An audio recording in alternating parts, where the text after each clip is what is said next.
Hi chat, welcome to another stream. How y'all doing today? It looks like we've got a raid in pre-chat from Codicane. Thank you for that. Welcome, welcome. Or is it a host? I can't tell the difference. Wait. Why does it not? Anyway, check out Codicane. Thank you for the raid. And welcome to everyone. Today it is Saturday, the 30th of October. Oh right, wasn't I supposed to? Never mind, scammed. But welcome to another stream. How y'all doing today? I don't really have any plans today, so I think we'll probably just do some open source stuff and go from there, I guess. It's like really hot in my house, which is entirely because of my neighbors, I think. Because I don't have the heat on. I have the AC on, and it's cold outside, so I don't know why it's so warm in my house, but I am a little shiny today. But anyway, let me say hi to everyone who is here, and then we will jump into the programming. Looks like Veldothus was just barely first, just barely beating out Jazz Lucy, who says noodles with ketchup are basically a tomato jam bread but prepared differently. Okay.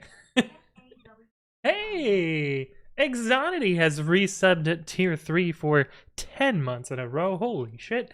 Thank you for the resub, Exonity, and thank you for your continued support. It is great to see you again. Hopefully you are doing well. We've also got D-Dels, who says, did Dead Snakes get cockblocked in the rebase again? I think so.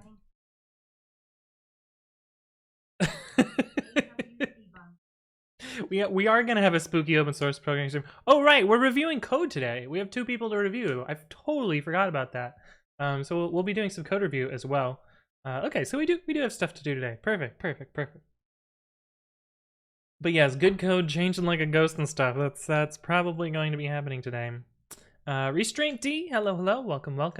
Celestial Blue, good to see you again. Exonity as well with the whiskey emote and the resub. Thank you, appreciate that. Virtual Paracosm, good to see you again. Mr. Singh as well. Indie Monkey, Kinbiko is also here. Says good evening. I mean, it's barely afternoon here, but I know it's late where you are. But welcome. Nino Moreno, hello, welcome.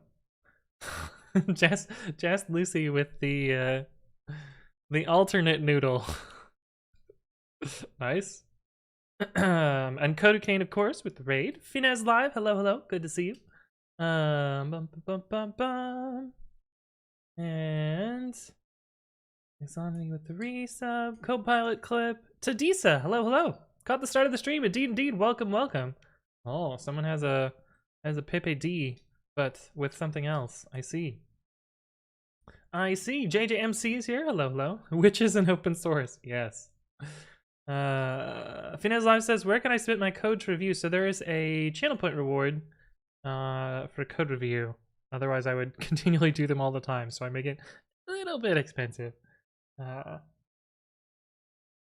But yeah, I don't remember who I'm reviewing either. So hopefully they'll remind me in chat, or I'll check the rewards when they get here. Koniggeist, hello, good to see you. And Buglecook, hello, I am on the internet, http twitch.tv/anthonywritescode. It's true, welcome. Okay, I guess we can just check the review queue. Just see who we owe. We did this. Thank you, am I satisfied? Nice guys, 00110, thank you for the follow. Welcome. Hopefully you're doing well. Yes, we owe ABC123, Preox, and if Canape shows up, we can do theirs as well. And if Marsha wants me, although Marsha hasn't written code in a while, so we will see about that one. So expensive? Yeah, well, you hang out in the stream for a while, and it's not that bad to get that. Like, I think you can get, what is it, like a couple thousand per stream, so it probably takes a couple streams to get there. HTTPS, I hope so. Oh yeah, true, Kimbiko, true. Jabberwocker says hi. First time watching after I heard the podcast. Oh, you heard the GitHub podcast. Nice. Well, welcome to the stream. Hopefully you're doing well. Shaz is here. Good to see you again, Shaz. How's it going, everyone? Heading off to an escape room. Well, hopefully you get out. I've done, I think, 3 escape rooms. One of them we missed by like 4 minutes. The other one we like set the record on the room for getting out. So it's been a mixed bag. I kind of like escape rooms. They're fun. They're fun. But yeah, if they show up today, we will work on that. Grumpy Dennis, hello, welcome. Thank you for the follow. And I guess we can get started with what I've done in open source since last time, which is not much, but I have done a few things, I think, if I recall correctly. And by a few things, I have done one thing. So recently we rewrote the commit hook template for pre-commit. I did something else, but I must not have made a pull request. I must have just done it as a straight yeet to master. Right, so recently we rewrote the template of the get hooks for pre-commit. Where did we do that? Where did we do that? And by recently, maybe it was a while ago. Oh, I guess it was more than a month ago.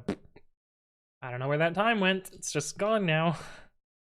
But we changed this template from being Python, which had some bootstrapping problems, to being Bash, which is slightly more likely to be around. And I mean, this is mostly, as odd as it seems, switching this to Bash is mostly for Windows. And you're like, wait a minute, but Bash doesn't exist on Windows. But if you install Git, you necessarily have to have Bash because parts of Git are implemented using shell scripting. So this is okay to rely on, as far as I know, as far as I understand. So yeah. And yeah, so we were able to get rid of a bunch of code here, and it's only like 10 lines now. But I made a slight mistake here, and I noticed this while, I forget what I was doing. I think I was playing around with some other pre-commit thing and like trying to break something in a particular way, and I was like, wait a minute, this command, when successful, prints out a path, and so it was doing this annoying thing. Oh yeah, I was playing around with this. Activate pit, pre-commit, install. Yeah, so this is the broken version. I have not pulled master here yet, so you can see it's command-v pre-commit. If I deactivate this virtual env and then run get hooks pre-commit, you'll notice that it prints this out at the beginning, which is not what I want. So the fix was to add redirection to dev null here, and now it doesn't print that at the beginning, which is great. That's what that little fix is. This here, I didn't think of a good way to test it, so I just committed it. Ideally I should have a better test for this, but this this is like, I don't know, kind of tricky to test without faking it, because you have to like delete the virtual env that you're running in, which is not ideal. But anyway, fix that. Virtual Power Cousin says world record. Wait, what? World record of what? Dale says, I visited hypertext transport protocol secure //twitch.tv/Anthony scams code. Yeah, it's true. Steve Obantito. Thank you for the resub. 6 months in a row and 16 total. Thank you for your continued support. It's good to see you again. I hope you're doing well. Chance says, sadly I can't hang today, midterm on Tuesday, and I gotta figure out where I insert these knops into a 6-stage pipeline processor. Ooh. Man, pipelining, that's actually one of my favorite little puzzles. Pipelining, struct packing, and little called assembly languages. I had a lot of fun in that class. Real good. Pre-commit health score looking fancy. Oh, Snick. This is one of those companies that's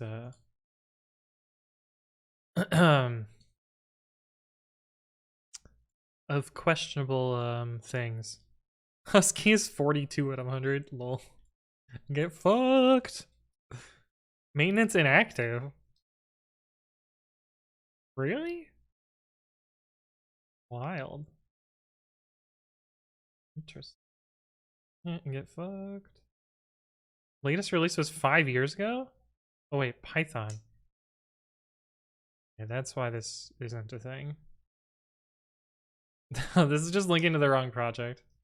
This is a great example of how garbage Snick is. Like, it thinks this is a related package, but this is Husky the who fucking knows what this is, not the Husky GitHooks thing. Why is it not 100? What is it mad about?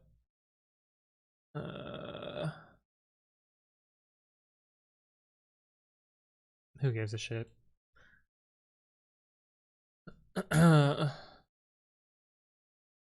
Influential project. Is it safe to use? Whatever. Nick is I don't know. I don't know that they provide value. We'll put it that way.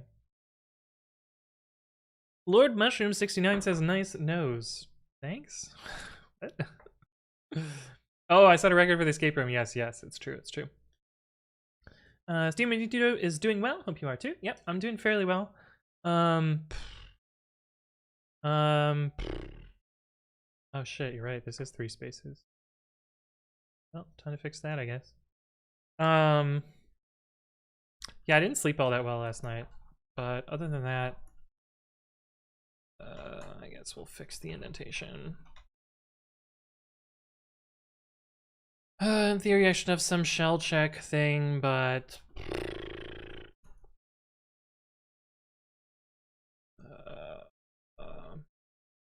did I miss this? It's like very obvious when I have the text editor open. Weird. Fix indent in hook temple. Thank you for pointing that out. Kimiko says, are you doing Advent of Code this year? I'm gonna try. It's really gonna mess up my sleep schedule though, being in Eastern time. So we'll see how that goes.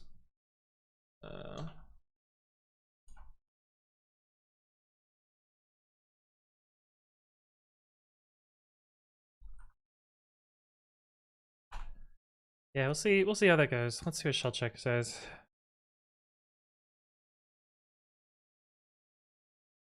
Oh, those don't matter.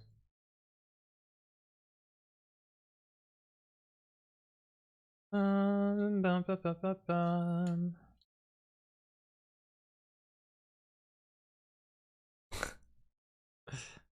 This one's just wrong. Okay, cool. Seems fine. Lucy says, I set up Breakmate today. It's an awesome product. Hoping to use it at my new job next month. Nice, nice. Drupa says, favorite third-party library.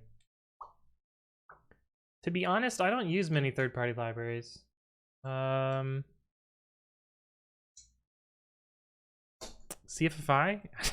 I don't know. I don't know that that counts. Let's see. All repos grep install requires, and I assume I can't include any of my own third-party libraries.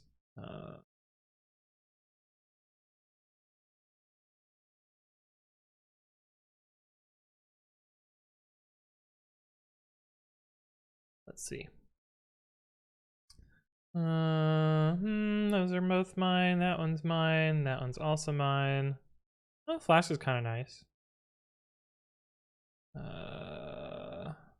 I can factor this out in 3.8, maybe we'll do that today.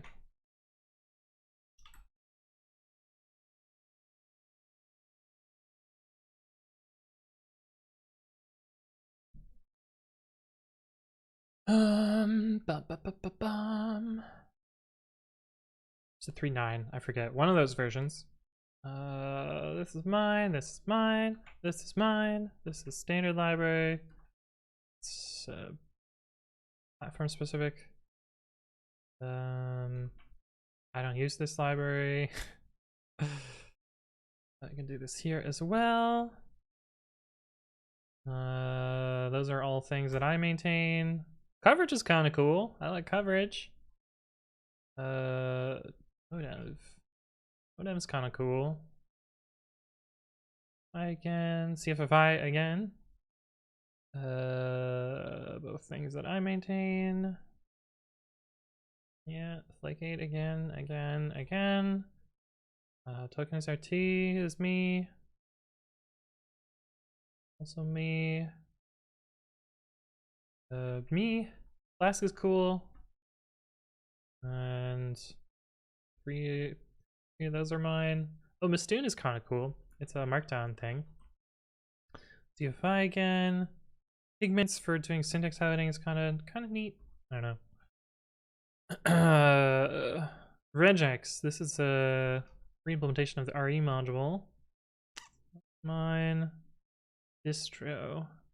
I contributed to this at once. At one point.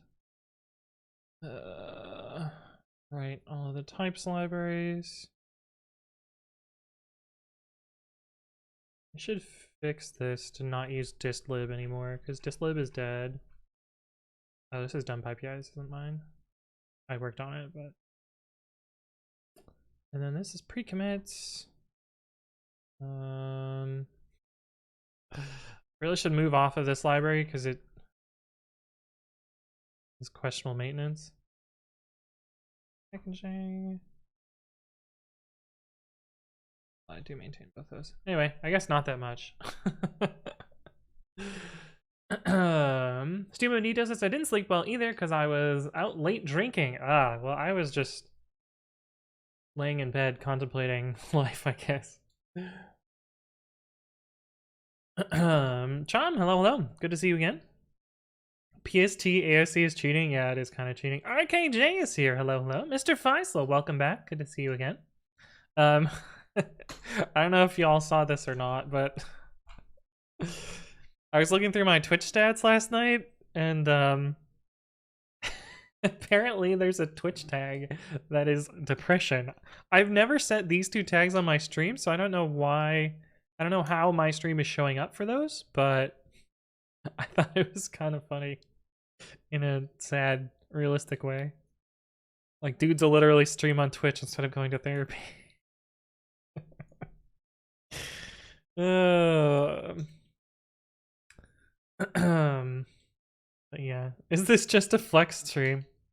I mean, someone asked a question, so I was trying to answer it accurately. Little math boy. It isn't sort of, but yeah. Well, I don't know. So you basically just dog food everything you maintain. Yeah, 100%. I mean, I wouldn't build the things if I wasn't going to use them. So it kind of makes sense. Drew says, how would you compare Flask versus Fast API? I have not used Fast API, so I don't have enough context to give a proper comparison. Another says, I thought Carpet was your favorite third-party library. Oh yeah, Carpet is pretty cool. Depression, oof, yeah, it's true. Maybe because Dead Snakes is in the title. Yeah, maybe. If it helps, yeah. The checks are auto-generated? No, you set them. I set them on my stream, so I go here. I click on this button, and then you can set depression here. I've never done that though, but yeah. Some of these are automatic, like IRL, English, and Creative are auto tags. The ones with the X's are manually set. That's how that works. But yeah. Angle PT, welcome back. And Flumsy, good to see you again. What is the plan for today? The plan is simple. We're going to be working on some open source. We're maybe going to be doing this as well. I have a few things to review. We have to fix Dead Snakes yet again. The goddamn thing. Every fucking time. And we're going to be reviewing some code as well. There are two people's codes to review, so hopefully they show up today. See if they're in the chat. No. Who's the other one? Preox. Neither Preox nor ABC123 are in the chat. Well, hopefully they show up. Svelte. Okay. Just double check that they actually use that extension. I've not written Svelte myself.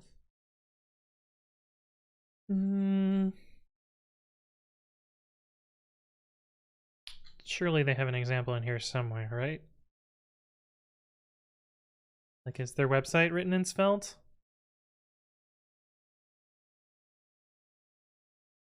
No? Oh wait, there is something. There we go. Error.svelte. Interesting. Yikes! Okay, this seems fine. We will merge and release this. Yes. Creative to depression, yeah. It's quite the pipeline, right? Anthony is my therapist. Maybe raid/hosts? Perhaps, but I don't know. Hey, what's up, Mailman Pat? Hello, hello. MOTD has successfully banked. Wait, when was that set? That gets set this stream? What? I don't think I've seen that one. Who set that?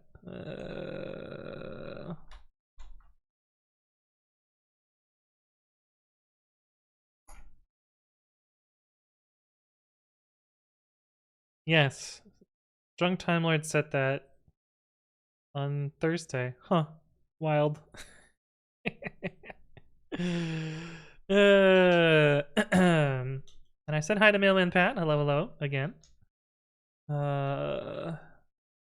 Stop trying to reincarnate dead snakes. I mean, it's probably that stupid module setup file, to be honest.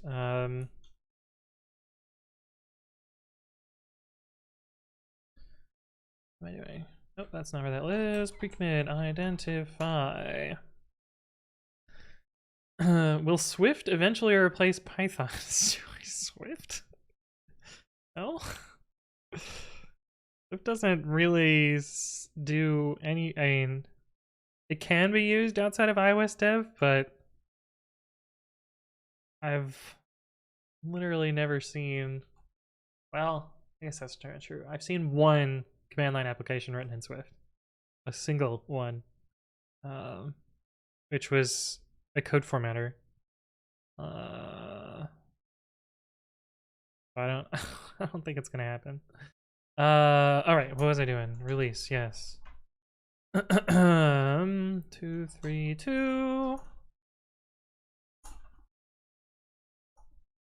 232 with a V.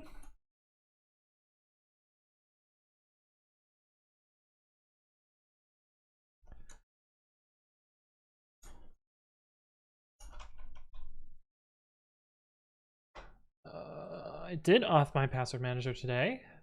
Good job me remembering to do my pre-stream stuff. I was a little bit rushed today, but I did remember that.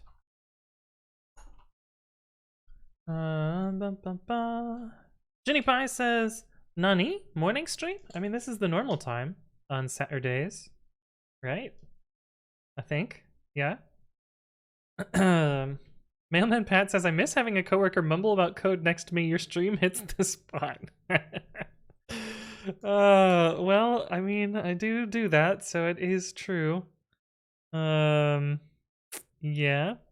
Jenny Pie says, Rusty Python when?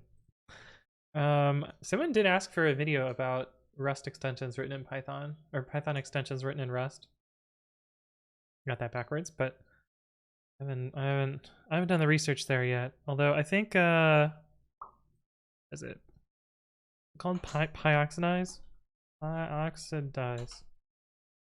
Pyoxidizer? No? No. The Pyo3? Pyo3, yeah. Rust bindings for the Python interpreter. Yes, I might take a look at this. New Pixel Perfect, thank you for the follow. Welcome, welcome. Hopefully you're doing well. Does it support what is it called? ABI 3?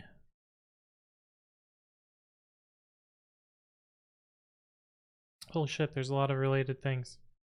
Okay, but anyway, I haven't done any research into that. Can you actually write Python code directly in Swift?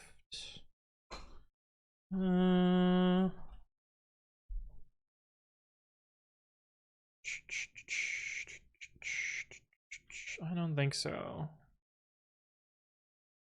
Swift compile to DLL. Exporting a Swift function. I think this is Quicksilver Swift, not Swift Swift.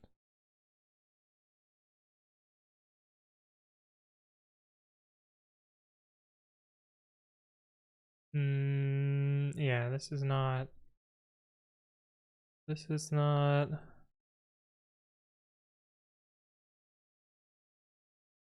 Oh, maybe you can?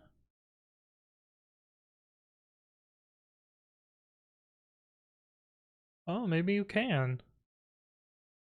How do you, what is there?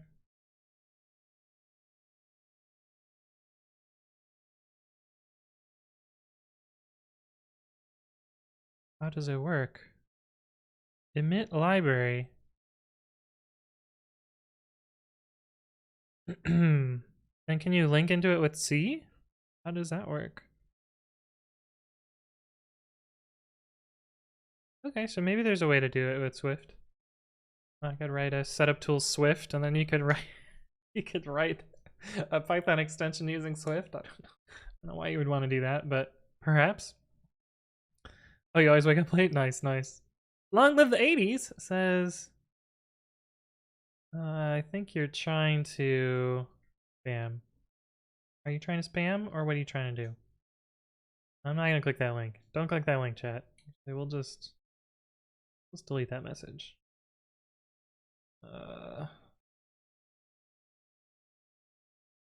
Anyway, welcome to the stream. If you're not trying to spam. What is your opinion on open offices? So as a junior developer, I really liked open offices because you could walk around and bug people about stuff. As a more senior developer, I kind of disliked open offices for exactly the same reason. King Thunderstorm, thank you for the follow. Welcome, welcome. I find that they're really easy to get distracted and not get a lot of stuff done.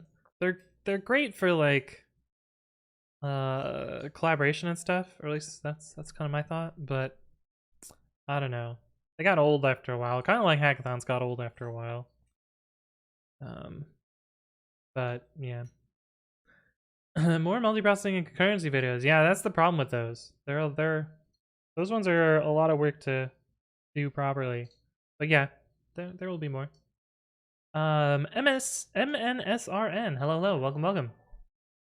Tadroid, thank you for the follow. Welcome to the stream. Explain. What do you idea? Shared object, except I'm not admin.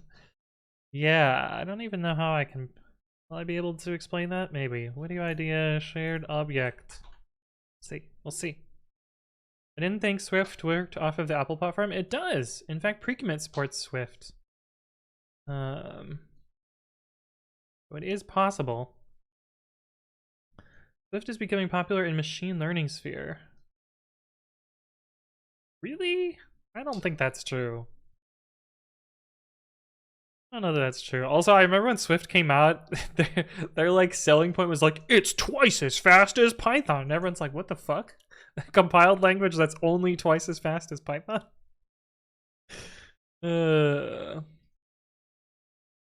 But yeah. Python confirmed they're removing the GIL? Not necessarily. It's still a discussion. Hey, what's up, James Point? Hello. Good to see you again. Rust would be better than Swift for ML. I think for ML, well, I don't think Rust would be a good language for machine learning because, and apologies in advance, but most machine learning engineers are not really engineering, aren't really software engineers types. They're more the data sciencey types where they're just kind of, hacking code together that works. And Rust is not that great for just hacking together code that works. It's not super forgiving in that way. Swift is a little bit more forgiving in that way. It's very similar to Python, but you take it but don't give it. Yeah. Open offices must be a nightmare with ADHD. Oh yeah, I mean, it was just a great excuse to not get anything done. I was constantly distracted with ADHD, so like yeah. True. Microsoft has hired Guido and like 4 other people dedicated towards making Python faster the next 4 years.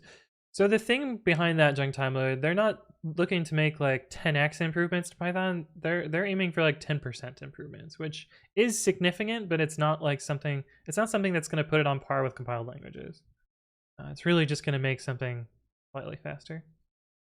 Oh, no problem, Long Live the 80s. I just wasn't sure what it was and didn't necessarily want to click on it, but yeah. Tubeworm!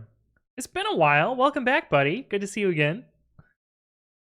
Tom XO says this seems to be a thing. Otis, has someone already done Swift framework? Oh, this is the other way around. This is Swift to run Python, rather than Python to run Swift. So I would want to go the other way. Like be able to write speed up modules in Swift, rather than writing slowdown modules in Python. Same idea, but the other direction. Swift is compiled? I thought it was interpreted. No, it is compiled. Files to native code. I don't think Python could become quicker. I think most of the like speedups for Python are, well, there's a lot of like small speedups around, caching methods and doing some small optimizations. I think the big speedup comes from just-in-time compiling, basically what PyPy is doing, but make that more mainstream and available in CPython. But yeah, I don't I don't know that Python can ever become on par with a compiled language, because of a lot of the magical stuff that happens at runtime, like the whole like metaclass descriptors and attribute access, like all of that has to go through a whole bunch of protocols to support metaprogramming in Python. I think if you cut out a lot of those features, then Python could be faster, but attribute lookup on a class necessarily has to go through the get attribute protocol, then the get attr protocol, or sorry, the get attribute protocol, then the dict protocol, sometimes the get attr protocol, sometimes the descriptor protocol, like all sorts of things have to happen, and that's why everything is kind of slow. But machine learning equals if else. Excuse me, it's actually weighted if else. Yeah. Are 10x speed improvements possible? I don't think so. Guido said optimistically 5x faster by 314. He doesn't have any idea how it'll be 5x though. Yeah, so he's talking out of his ass, as he often does. So like I wouldn't believe that in any particular way. Hey, what's up, Kevin? Hello. Good to see you. Drunk Time says people said JavaScript would never be as fast, and it's pretty solid now. Well, yeah, that's the thing with JavaScript. It's all just in time. That's how it's fast.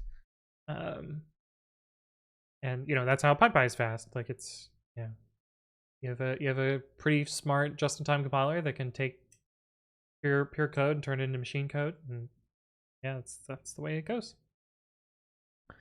Is there a faster Python available now? Yeah, PyPy. PyPy is a very, very fast Python. Drupa says, would you ever want to become a Python core dev? If only it meant that I could have a vote in something. Because I do contribute to Python, but I don't think I would ever like own something in Python. And I also, and there's a lot of great core devs, like don't get me wrong, but there's also a lot of bad apples, and I don't know that I necessarily would want to be associated with the bad apples. I don't know, maybe. I'm not taking it off the table, but Arbok wants to learn Swift. Delete a move to learn Swift. Wait, can Arbok even learn Swift? I don't think it can. I think it can. Could be wrong though. Oh man, I just chump checked your joke. Rip. It can't learn Swift. Guess we would look at Gen 7 decks would be the most complete, yeah. Rip. If you need faster Python, you're holding it wrong. Yeah, it's true. Hey, what's up, Darkness's friend? Welcome back. Kevin says, so guess what language I've been deep into for the last 2 weeks? Is it Zig again? Oh, it's Rest. It's Rest. It's Rest. It's Rust. Cool, cool. I'm assuming PyPy works with existing CPython libraries and packages, or is there compatibility issues? So it is highly compatible. There are some things that it doesn't work with. Also, the optimization paradigm is flipped in PyPy. So in CPython, if you want to write something that goes fast, you write a C library for it. In PyPy, the C libraries are, you know, they're going to be C speed, but they're not going to be as fast as possible. And the interop between pure PyPy code and C code is somewhat slow because it has to do, you know, its reference count transmutation. It has to basically emulate C++ or C++. It has to emulate CPython, and that's the slow part. So yeah, generally in PyPy, if you want stuff to go faster, you write more pure Python code, and in CPython, if you want to go faster, you write CPython code. And so you have differing paradigms. But yeah. I see what you're trying to do, Valdothis. Hold on, 3 versus Bulbapedia. I use both of them for different things. Like I could use Bulbapedia Swift, and that'll tell me the Pokemon as well.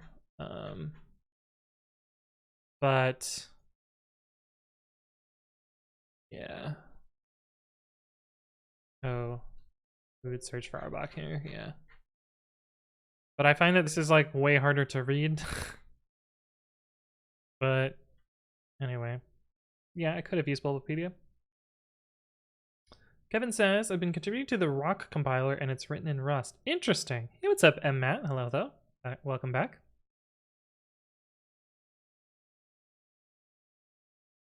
Something is beeping. Think it's coming from my house? Yeah. What could go wrong? We'll just leave it. Surely it'll be fine.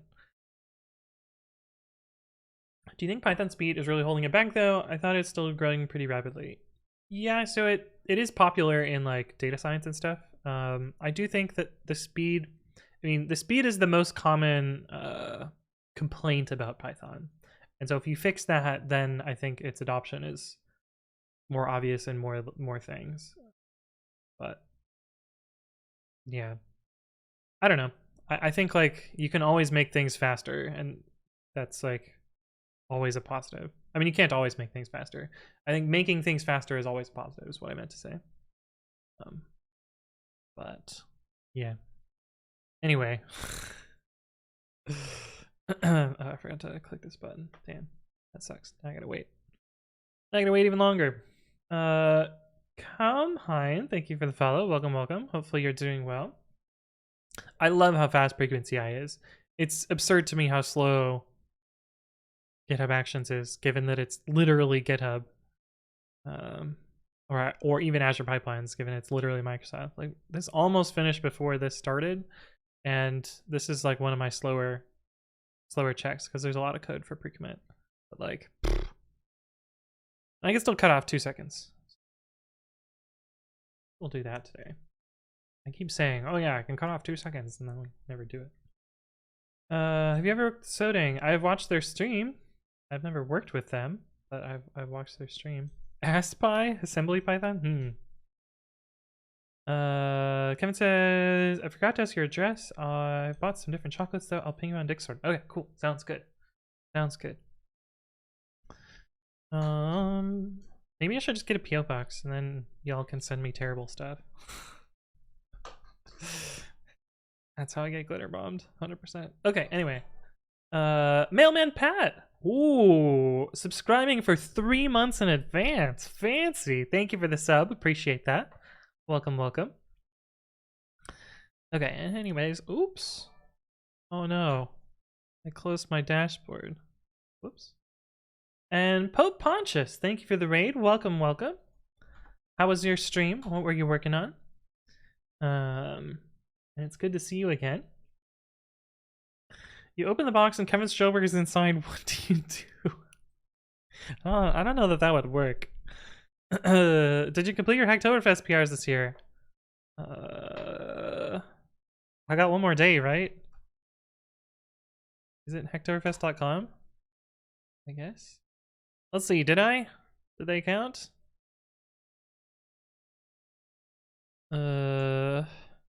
One completed, 7 in progress.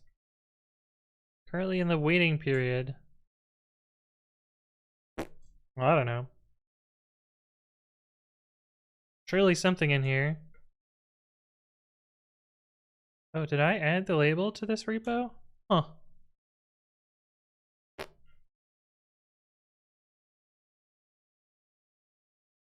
I guess yes, but also no, but also yes. I don't remember how it works this year.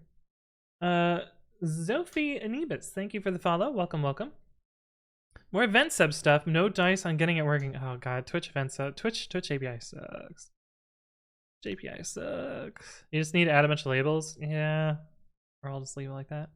Kevin has gifted 5 subs. Thank you for the gift subs, Kevin. Welcome to Subdom. Oh, Snowcone at 3 months. Nixative, who changed their name at 5 months. MMAT. Cypheratsu, JJMC at 3 months. And there's your buttons, chat. There's your buttons, chat. I feel like Twitch has made their event sub stuff intentionally as obtuse as possible. Yeah. 164 in the channel. Holy shit. Yeah, 5 more for 169. It's true. Thank you, Kevin. Appreciate that. Okay, so we'll let that go. And we fixed dead snakes again. Oh, right, we're gonna leave that. So we might do that. Dead snakes, Python 3.11, nightly. Do you have a repo for your bot at all? I do, but I'm also not using event sub, so yeah, I did not go down that rabbit hole. Yeah, shit, yeah. Did Juicebox Hero do event sub? I feel like she looked at it. She Juicebox Hero on GitHub? No.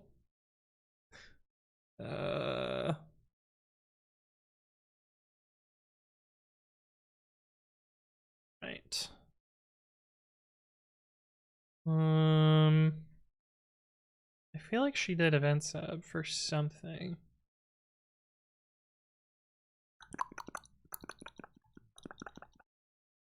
Is it for this?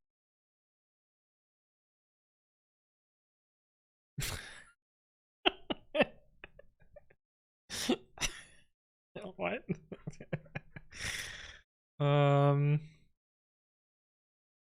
Oh god.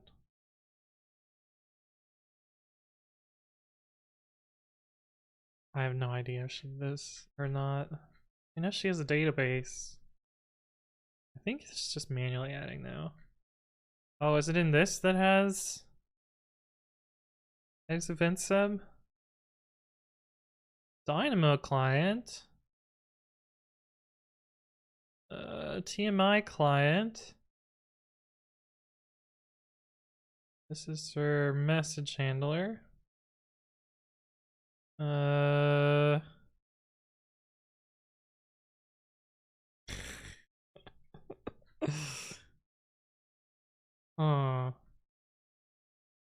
This is...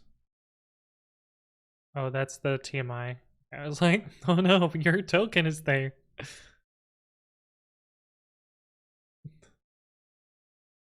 Shitty global. Please don't hate me, internet. Wait, it's not there anymore. Okay, I don't know. I don't know. I got nothing. I was hoping you need to do them for a chat-controlled nerf turret. Knuckle Eric is back. Good to see you again. Hello, hello. Yeah, and Pat says, is that a space mouse or just a magic 8-ball for PR reviews? This here? It's just a fun little fidget toy. Kevin says, I've roughly gifted $845 in subs. Should I use that as an opener when it's time for sexy time with chat?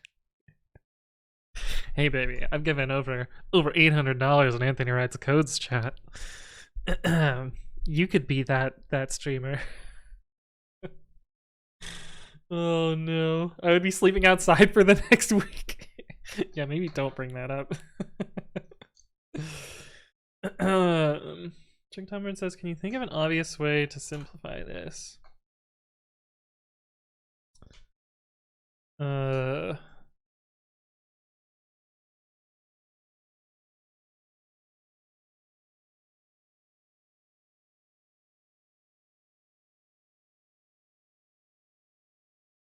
What is this doing? We're importing OS. Virtual path is trying to retrieve this.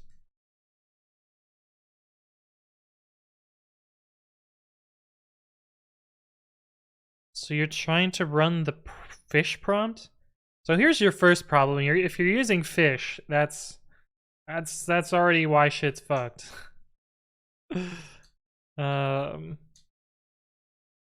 But why? Why? This is gonna be so slow. Also, os.system? Yikes. Also, you have a shell injection right here. An F string will make it shorter. I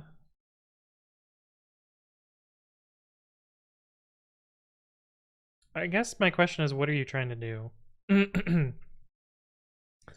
ABC123, hello, welcome. After we get this into a good state, we can do your code review, if you would like. Hey babe, just spent $845 on my sugar baby. How does that make you feel? Yeah. Something like that makes total sense when we decide to cut out unnecessary costs. I guess it all depends on what you label unnecessary. Twoworm says, respect fish, it is the superior shell. God, this fish is fucking garbage.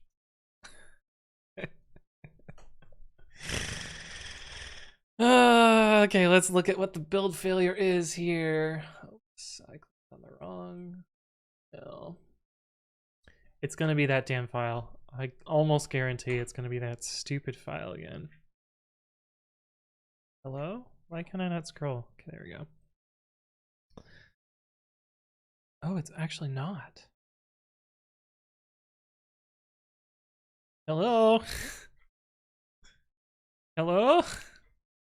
Excuse me. Where's the rest of the text?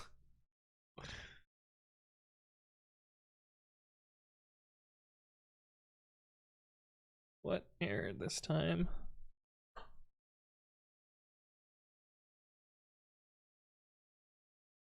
User lib Python 3.11 SQLite test not found. What happened to the tests?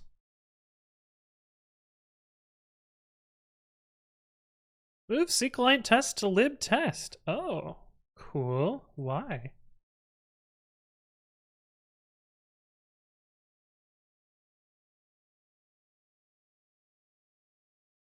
Holy shit, there's so many comments on this. Why?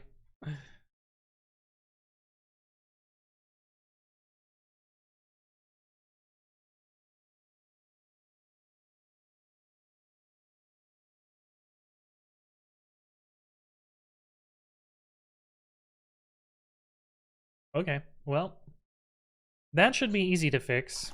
It's actually not module setup for once. Richstone.io, thank you for the follow. Welcome. Hopefully you're doing well. I'll just go with making Anthony's code happy makes me a better man. Oh, that's fair. That's fair. That's fair. Don't respect fish, Anthony. Yeah, there you go. It's for a test. I see. Kamika says he vegetarian but eats fish. No respect. It's true. Kevin says I like G strings as opposed to F strings. I understand. Got it. They should figure out a way to make G string prefix. Fish press plus fish auto suggest greater than fish. I've never seen / heard of anyone using fish. I know a handful of people that use fish, but can't use F string. Virtualenv has to support 2.6. Oh, are you contributing to Virtualenv?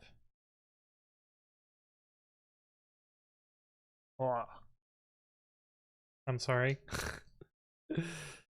Kevin is using fish. Oh, interesting. Milkog says, I recently found out there's a term for excessive donations to streamers / OnlyFans type people. Findom. What? That's a thing? I'm gonna Findom you.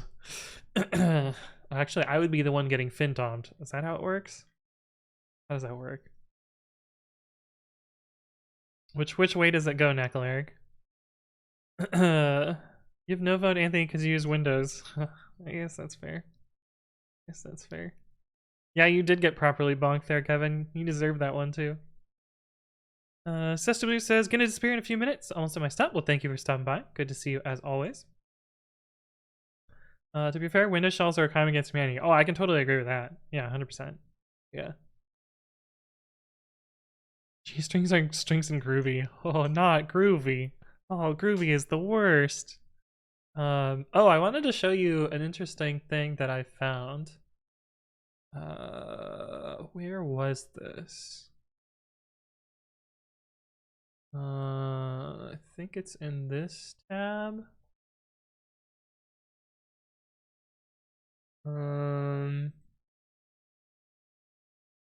Nope. Where was it? There's like a stream insight that shows me which emotes you guys use. It's a little bit skewed because of the bot though.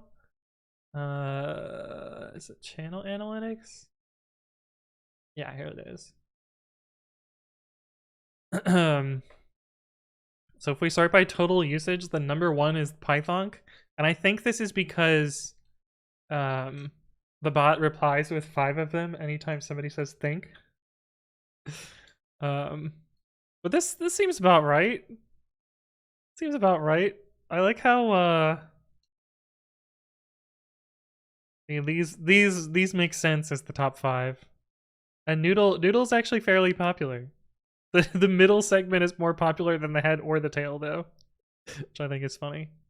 But anyway, I was looking at that yesterday.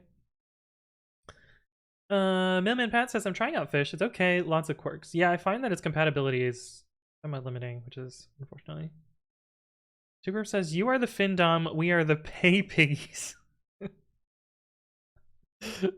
Okay. Papa Kumar P, hello. Welcome back. Good to see you. If you have any more questions, I'm happy to provide answers. Oh no. Senpa says, hello, this is PETA. We've heard people hate walruses on this stream. Is that true? That is illegal.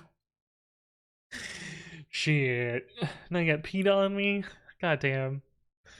Kevin says, my dream is to be a financial dominatrix, making Anthony Writes could do all sorts of kinky stuff for subs.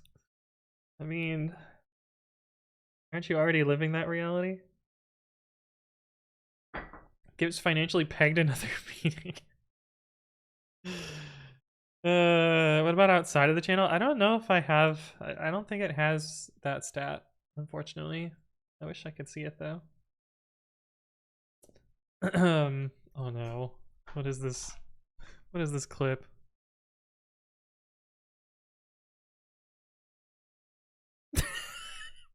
What? Outdated version. Hello. Good to see you again. And then we got some mini noodles to offset the. Oh yeah, this is so good. The mini noodle is adorable. I totally agree. Oh, there's a drop down on the top left of the table. Wait, really?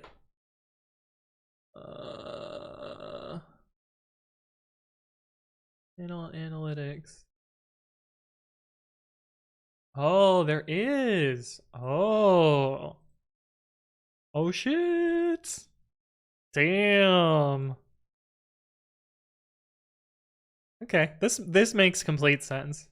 And this is probably almost entirely Marsha. Oh wait, 28 unique users. Oh, okay. That's cool. We're bonking people outside my channel too. Neat, neat. Oh, that's cool. I didn't know that was a thing. What does this do? Oh. Oh, it lets you filter. Cool. Neat. Barf the new sub sound. Blap. Welcome to the stream. Okay, so I think all we have to do for this. Banku focal.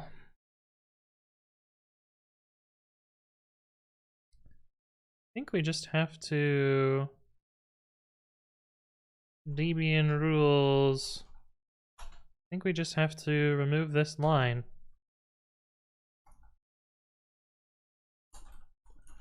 Remove SQLite 3 has /test. Oh, while we're also here, I think there's this. Oh wait, that's in the changelog. There's this that I can get rid of because math.o no longer exists. I forgot to do that before.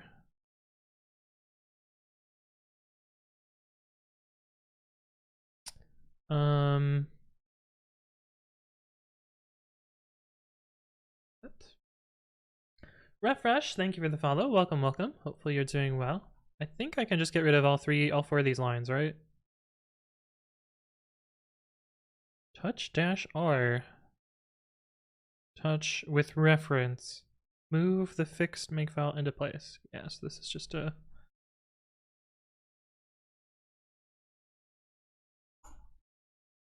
Don't change two things at once, Anthony. Fuck it. Move reference to math.o. It was just me being stupid. I was able to simplify it twice. Yeah. That makes sense. This should be Schlex quoted. You should put double quotes before and after this. Oh. Yeah, this would be a little bit simpler than doing any of the other stuff. That makes a lot of sense. Kevin says, here we go, read the captions. I just googled for V. Apparently just shows V for Vendetta.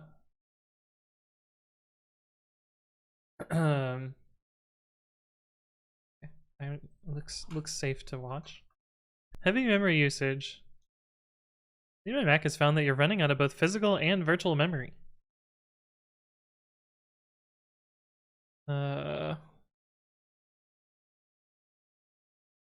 Macros saying something is wrong. Me checking the activity monitor.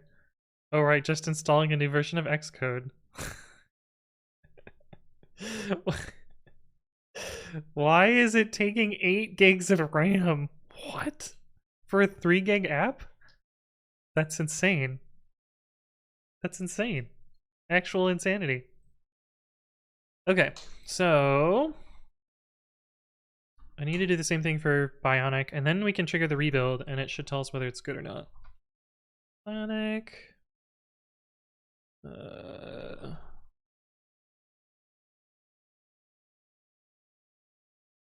think I can do this.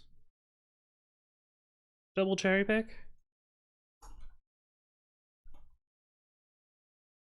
Yeah, it looks like it. Sweet. Updating Xcode equals jet engine noises. Yeah.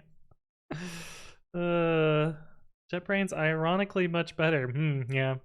BK1031 says doing anything in Xcode equals jet engine noises. Yeah. Yeah, that's been my general experience with ye old Xcode. Okay, did I push both of them? Yes. Cool. So now we can rerun. And oh yeah, that's just a bug in GitHub. Oh god, what have I done? What is going on here? That was wild. Okay. That's building away. Install is completed. All memory was released, so they're doing something very interesting. Weird. Why not switch to Windows? Yeah. How would you write the same thing in Python?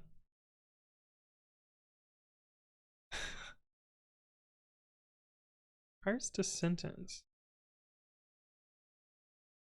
So we have parts. When there's nothing, it's this. When there's one, it's this. Otherwise, it's join. Oh, this is combining with and.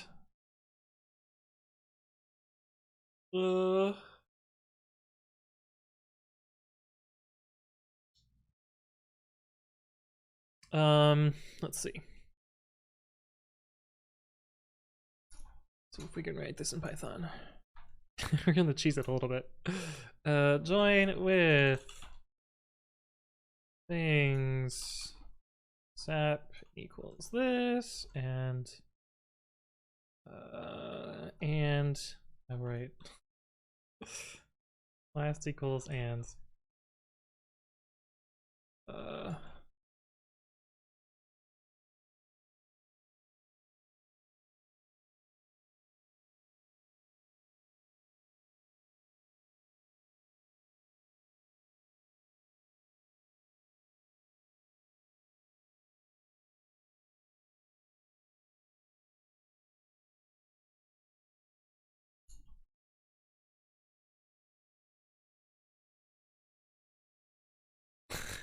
a little bit cheesy. If we're allowed to modify the input, it gets a little bit easier. This is a copy. I'll do this as a tuple, which will be slightly faster. I think that works.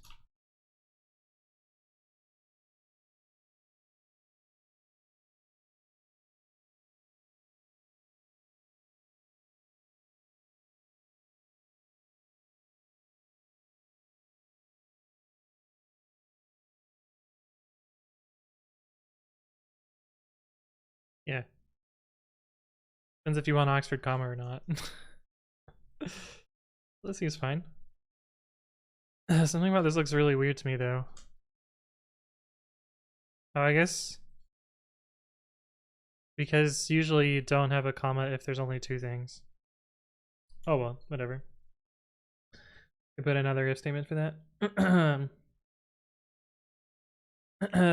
Is the blue thing a mouse? No, it is not. But welcome to the stream, Tevez Taragozar. It's just a little fidget toy. Match statement, the time is now. I don't even know that the match statement would help here. This is climax button. You're trying to get bonked today, Kevin. I see this. What do you mean you use if? It means you use machine learning. Yes, exactly. Isn't the RB example just punch.join words? No. Because it's more complicated than that. That overflow is offline? Yeah, it's still offline. It was super busted when I looked at it earlier today. It was like giving the IIS error page. Now it's just lagging out. Isn't join making it a list inside anyways, so making it a list in the first place should be faster as they have a special case for it. I think any sequence is skipped there. I don't know. Whichever way. Profile it. Figure it out. They tripped over the power cable, yeah. Not enough hellos? It's true, it's true. Time to write an alternative to Stack Overflow on stream? Will I ever get anything done now? Yeah. Oh, it's super down. I wonder if they fucked their DNS. I wonder if they pulled a Frickberg. Who knows? Who knows? Okay, so this is still running. Doing our build now. Cool. This is still running. Okay. ABC123, you still here? Do you want me to do your code review now? Oh no. Is the user tab complete just broken in Twitch chat today? In chat. Oh, they are here. Why is it not tab completing for me? Oh, now it is. Weird. Well, that's true. Hello, hello. Welcome back. Hello, hello. For day-to-day stuff, do you still use 3.9 or do you use 3.10? I mostly use 3.8 at the moment because that's what the default version is on Ubuntu. I don't know. I use whatever I have, whatever I want. President accounted for. Paste your link and we'll do that. Facebook, what is that? Yeah. I use whatever version makes the most sense at the time. Yeah, paste me your GitHub link again and we'll do your code review.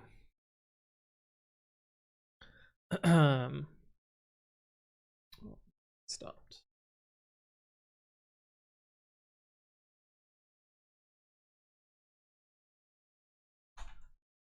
Makes sense, yeah. I mean, I mostly have to support. All right. Make it bigger. I mostly have to support basically Python 3.6 plus. So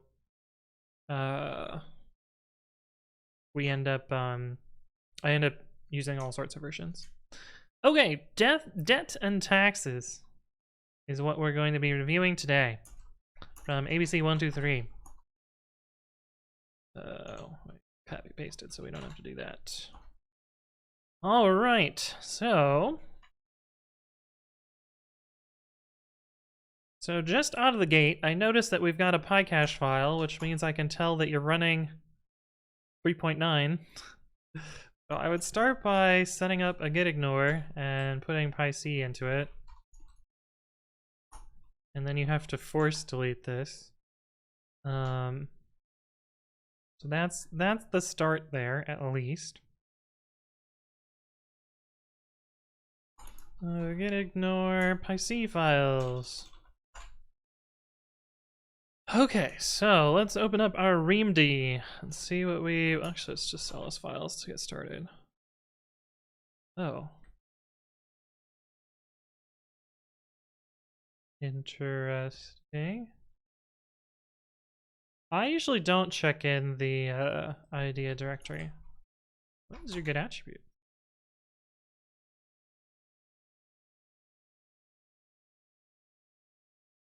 I thought that's the default. Oh, this must just come from a template. Okay, that's fair. Yeah, so I usually don't check in the idea folder personally. You can, but I don't. And this git attributes file isn't really doing anything for you. But anyway, let's start with the reamd. Simple federal tax calculator does not actually consider debts. Which is funny because it's in the name. Okay, what is the .kv file? Oh, is this for a UI? Oh, is this about to get fancy? What is this syntax highlighting? I have a syntax highlighter for this, but I don't know what it is.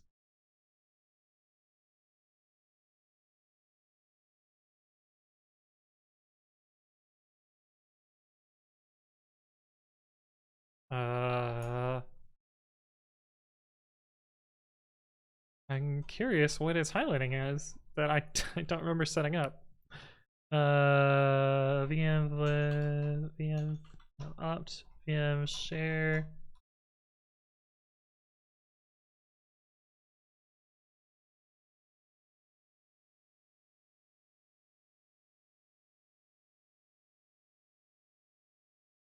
What is this file type? Identify doesn't know about it either. What is Babby detecting this as?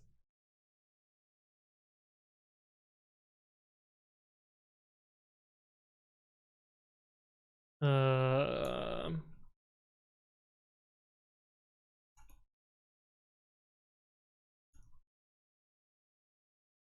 Sorry, we're getting a little distracted here. But I want to figure out what this is.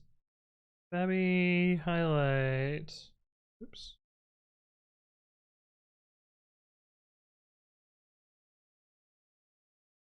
Um.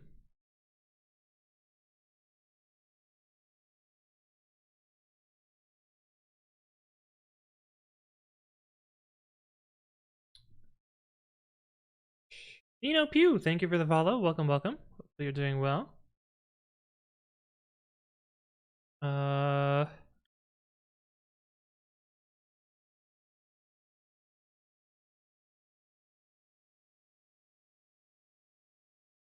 Okay, so it's definitely not in one of the tags.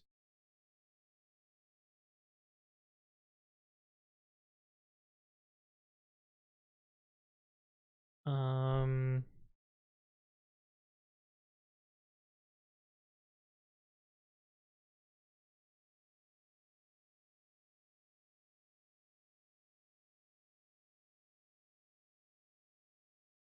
Uh. Oh.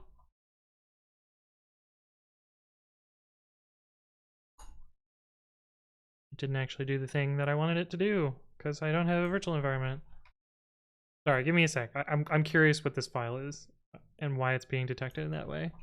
I will actually get to a code review in a second. I promise.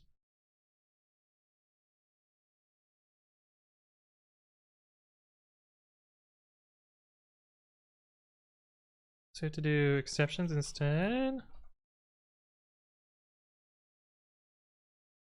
No?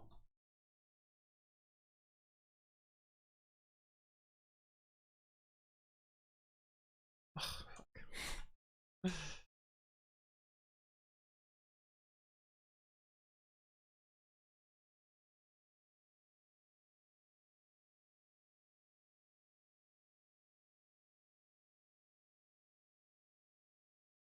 It's detecting it as Python?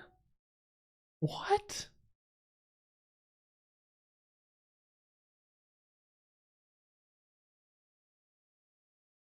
Why?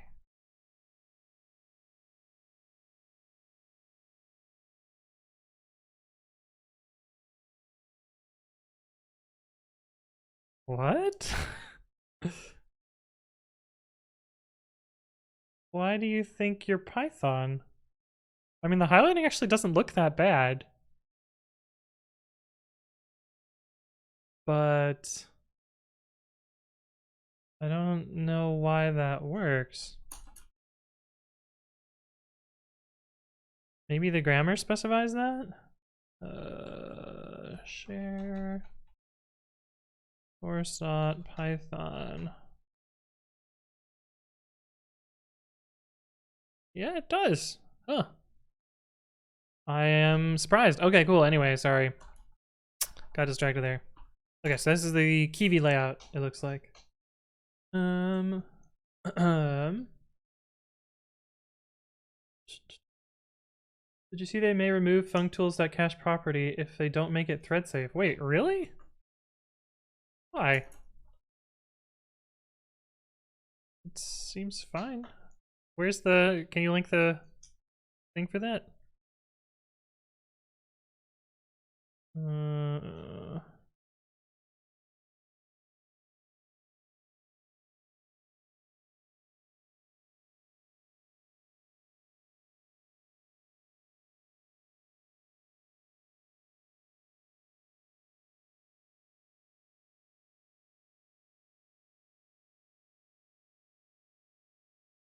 where's the where's the thing for that? Kevin says, not sure if this is a hot take or not, but I tried LSP last week, not using anything fancy, and holy shit, it was awful. Stuff was screaming it all the time, red highlights, warnings, inline annotations, and whatnot. I couldn't really get anything done. The only thing I found useful were type information on hover. Otherwise, it was super annoying. Yeah, that makes sense. Wait, is Granger here? Wait, I don't see them. How am I missing this? Anyway. Bum, bum, bum, bum. The workhorse file is just for testing. Oh, this file right here. Oh, okay, so this is for just playing with stuff. Got it. But one thing that I would recommend setting up is a code formatter. But we'll get to that in a second. What do I need to install to make this work?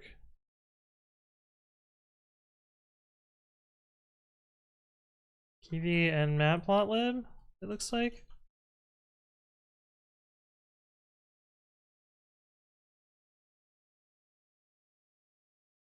And 50 other packages. Raise ass, yeah, exactly, outdated version.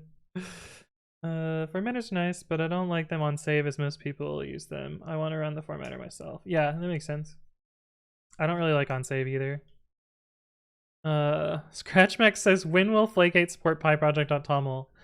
Well, if you read the fucking issue about PyProject.toml, you'll understand why it is not supported. It is also not a simple 50-line patch, as you may believe. If you search PyProject.toml and read through the issues, there are 3 things that are blocking this from happening. That link's broken. As is that link, because we moved projects. There you go. So pip has broken behavior when the file exists, not even if you're using it. And toml, while it has been standardized, there is not a standard implementation. And ideally, there should be something in the standard library. So without those things, it's not going to happen. And this simple 50-line fix has a bunch of problems. Notably, it doesn't handle the types properly. So you can see, like, this is not typed properly. This is a string, when in reality it should not be a string. It should be a list. So like, and all of the projects have this problem, and it hasn't been solved generically. So it's like, yeah. Also, technically, this project is squatting on a namespace, so I could just be like, hey, you know, I own the Flake8 tool, and therefore I should have rights to this namespace, so please take down this project from PyPI. I could do that if I wanted to. I'm not going to, but like, this is going to cause me a bunch of problems down the road when it does eventually get implemented. But no, it's not a 50-line patch.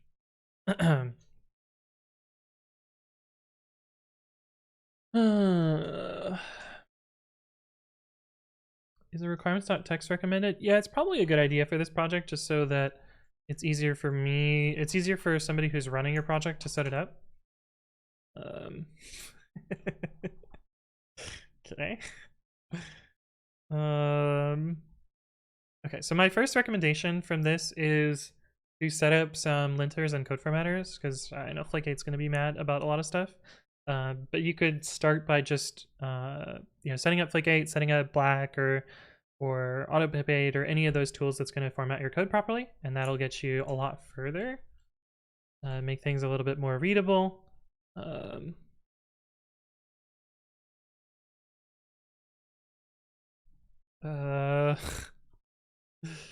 Another thing to worry about here is this is shadowing a built-in variable, or a built-in. So the max function is shadowed here. So you probably want to name this something else, like, I don't know, maximum is a good example. The other thing is this is a little bit hard to read what this number is, and I assume you're just trying to make a very, very large number. But it's, let's see, 1,000, million, billion, trillion, quadrillion, 10 quintillion, which is a very large number. I don't know if this number is meaningful or not, but like putting the underscores in the integer literal can be a little bit more helpful for being able to read it. I feel like this comment is not helpful. I would tab out these tables so they're a little easier to read, because I'm not entirely sure what they are about. But putting them like this makes them slightly more understandable. So this is like, if you're under this amount, you have this tax rate, I think. Which I don't know that this is actually useful to represent this as a dictionary. We'll see how it gets used. Single income rates. Okay.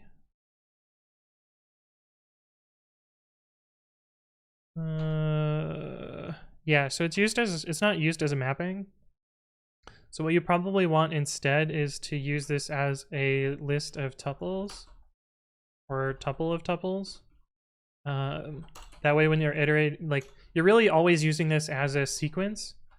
The other thing that you could do, you want to get super clever, not that it actually matters in this case, but you probably actually want to flip these two values in the opposite direction. So you have the number first. It doesn't actually matter here, but if you have the number first, then you can binary search this list and get, you know, a log n lookup instead of a linear lookup. It doesn't actually matter because the number is so small here that it's not important. But yeah, that's how I would rewrite these various things. But that seems fine. And again, you'll want some sort of formatter to make these look standardized. You can use f strings here. So you get, you know, shorter expressions. You could set up PyUpgrade, which does that for you. So one thing about strings here, you probably also, generally you don't want to use plus with strings in Python. It's fine.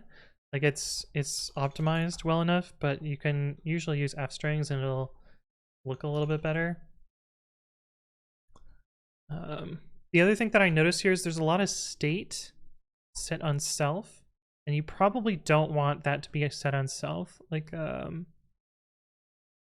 you have a lot of functions that take no parameters and return no value, and they're entirely side effects. And you could probably do better by like having salaryster and federal taxter be parameters here, and then you don't need to have state. The problem with state is it's really easy to get your app into, I mean, it's something where you have to have a lot of cognitive overhead to know where everything is and how it's working. And if your app gets into a weird state, you might just show garbage. And if you have local variables and you're passing them around, you can't possibly mess up the state because it's only local state. Roxa, thank you for the follow. Welcome, welcome. Hopefully you're doing well. What if I make more than maximum? Yeah, if you can make $10 quintillion, good luck. Spitfire, hello, hello, welcome, welcome. The other thing about this max value here, what you can probably do instead is separate this out so you don't have this special magical number, and you would have like single maximum percentage. Then you don't have this magic, because it's basically like an else, you know. if you're above $500,000, then you would pay this rate. Like I think that's closer to what you want to represent here. Cunning Wolf says, "Oh boy, this stuff looks complicated." Yeah, math.inf may be useful here if the number is to be used for comparisons. Yeah, but you could probably just I mean, it's really just an else condition. But yeah. What's this you're working on? We're doing a code review today, M Spitfire, of ABC 123's tax calculator, looks like. And again, this will your code formatter will handle this for you. Clear matplotlib buffer. Do this. I think you can probably do without this comment here. Also, it's usually a good idea to leave out comment.out code, so I would remove this. This can raise an error, although I don't. Maybe your widget prevents that. I don't know. We'll look at that in a bit. And linters aren't going to complain about this, but I think new lines at the beginning of blocks are kind of ugly, so I usually leave those out.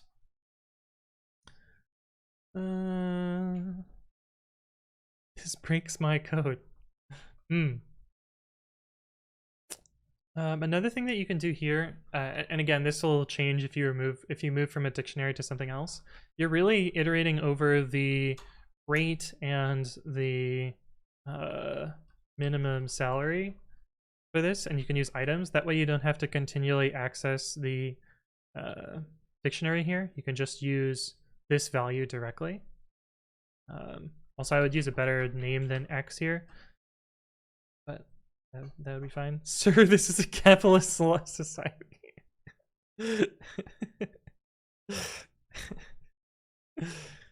Oh, so if your salary is negative, that's funny. That's funny. Cool.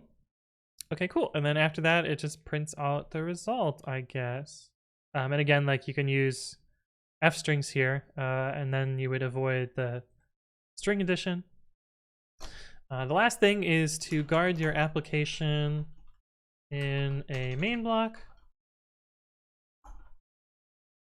And this is the version that I always do.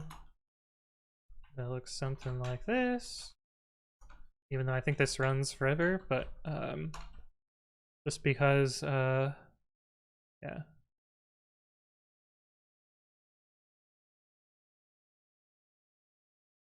Wait, how does this work? Or is this just not completed? I've never used the bisect module. As far as I know, it's for the binary search. Yep, 100%. Learning that you can grep inside a pager is a huge revelation. Yes. I made a video about that in my pager video, so check out my pager video. Explains pager.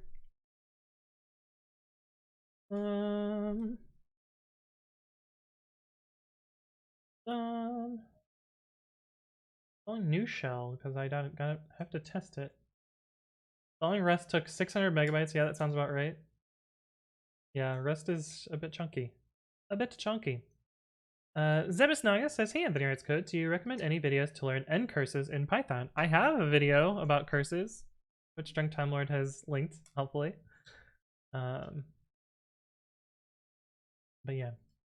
Grano La Shilling says, are you reviewing someone's code? Yes, we're reviewing ABC123's code at the moment. We have not run it yet, but we can do that now, assuming I didn't break it.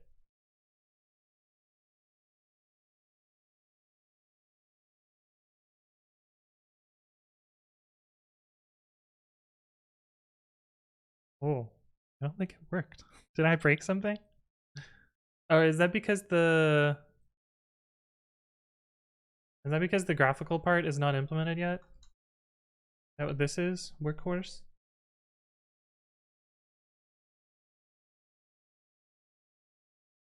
Oh, I see. What is your salary? Well, I don't... Is this all just a ploy to get me to type in my salary? We're gonna put some ridiculously large number. Oh.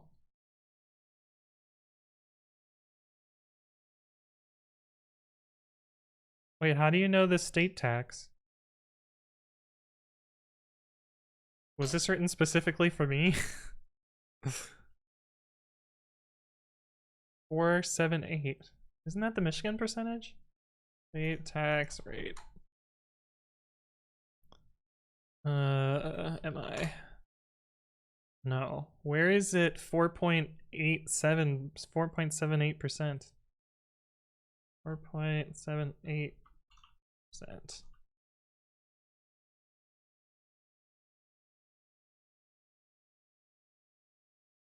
Hawaii? Interesting. Interesting. Cool. I mean, this seems fine. I assume you're still working on the actual graphical part of this to get the buttons working. So that'll be the next step. But it seems neat. And again, like you've got a bunch of global variables here. I would move these into an actual function and run as part of your startup. But yeah, seems fine beyond that. You got a lot of stuff to fix with like F strings, just basic string formatting stuff. And the main thing that I would change is the structure of how you have your income rates and this special max thing here. Like yeah, I would do this as a list of two tuples. You can even use name tuples if you wanted to, although they're two tuples, so they're not that complicated. Cool. Sounds great. Kevin says, I must say I really like the new command palette on GitHub. I don't really understand the command palette. I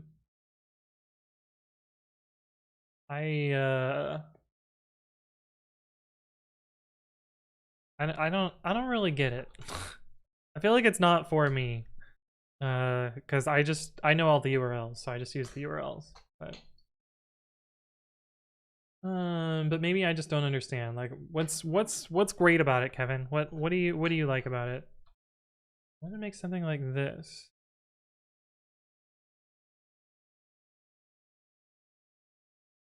Oh, does it just print make a little timer thing? That's cool.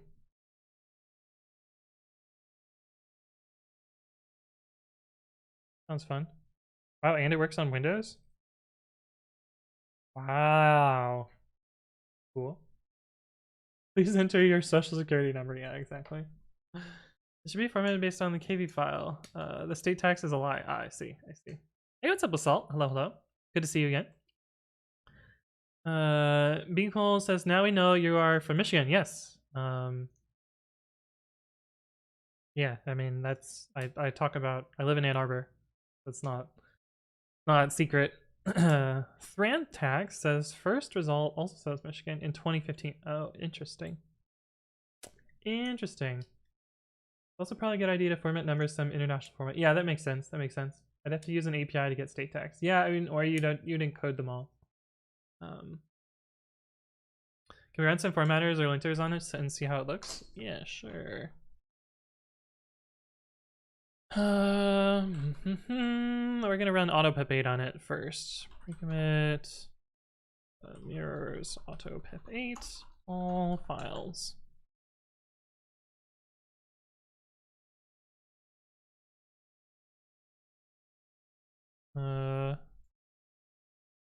Then alias property is unused. Widget and button is unused.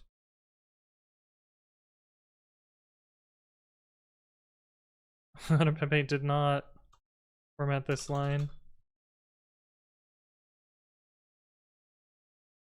All that well. So we'll use the acytility format. I mean, black would have fixed this, so... Oh, I fucked this up. Well, we're gonna run black on it. Try repo.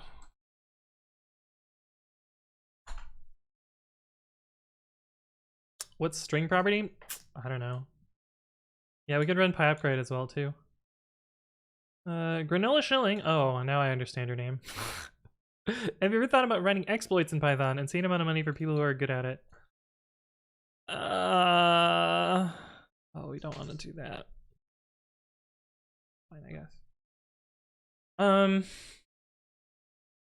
Yes, although I have decided that it is not really ethical for me to do that, so I'm not going to. Will it fix dot format and stir plus stir with f strings? It does not fix stir plus stir yet. I plan to do that at some point, but I haven't done that yet. Hello, Marku. Hello. Good to see you. Yeah, so now black has made those better. Yeah, seems reasonable.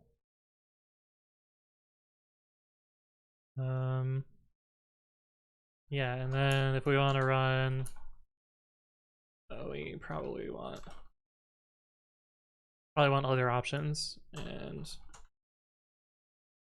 for upgrade. I don't know what version, so we'll just put 1.0 and then we'll auto update in a sec.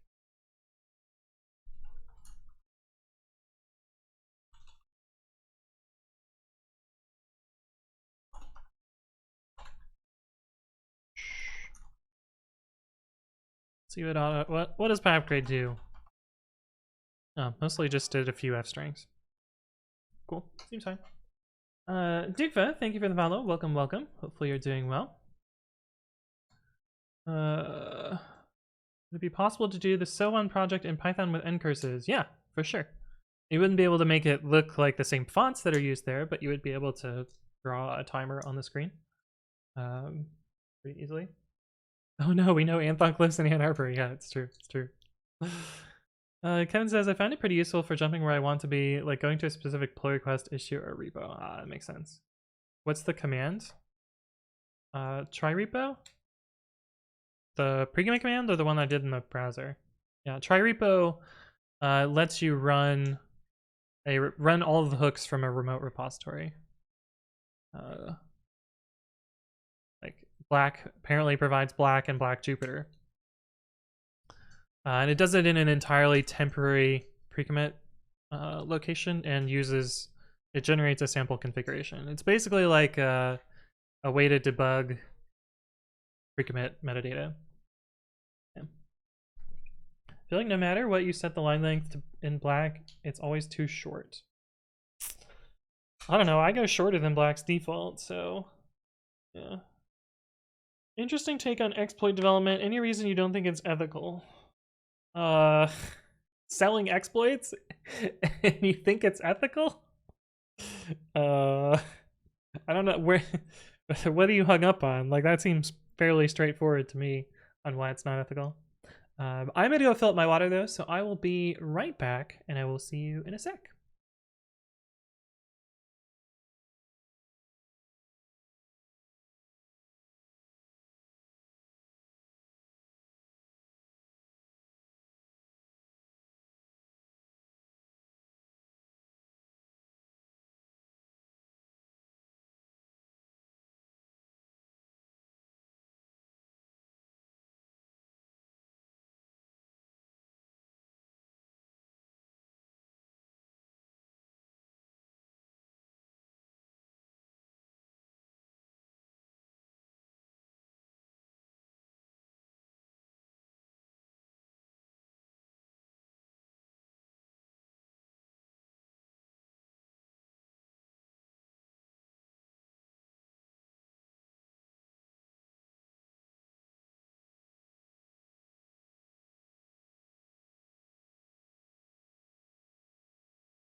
Hello.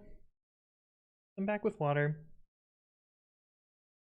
It says, for instance, I can type Command K, type my rep, and then press tab, type Octothorpe, and then write user Kevin to find all my PRs. That's kind of cool, I guess. Dirk Timer says, I did echo PS1 in CSH and my entire computer has frozen. Nothing works. Oh god. The funny thing about C Shell, some of the first, well, yeah, so there was this auto grader at Michigan for intro to programming, and a good chunk of the backend code was written in C Shell. And I ported most of it to Python, but I had to learn a lot of C Shell. C Shell's actually, I feel like it's actually like kind of reasonable to write. Like it was way easier to write than Bash. It's not great, but it was fine, I guess. Restorator says ethics is a cage intellectuals put themselves and each other in from time to time as a contest in, I don't know what that word is. I don't know that that's exactly right. Like, I mean, for one, it would be like if I were if I were selling exploits and at the same time providing large open source libraries, I think people would question all of my open source libraries. The Flork, thank you for the follow. Welcome, welcome. A hydro homie. Yeah, I try and stay hydrated. Try and. I'm behind. I'm supposed to fill up my water once an hour, and we're at an hour 40. So fuck that up.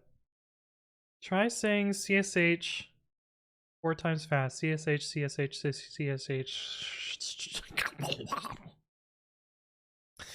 Precisely.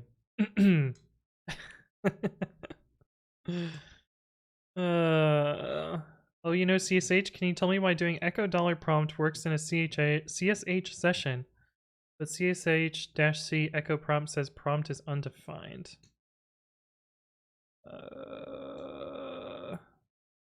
I seem to remember that CSH scripting does not invoke some of the setup stuff, but I also don't remember. It's been literally a decade since I wrote CSH. So I have no idea. Um anyway. Oh.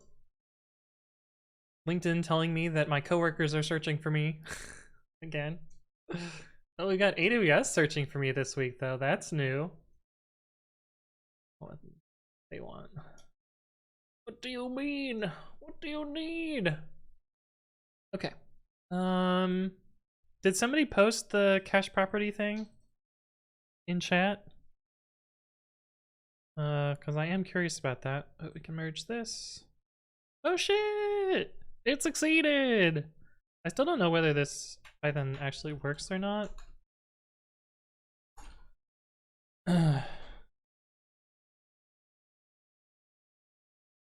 Oh, it's in yell at the clouds.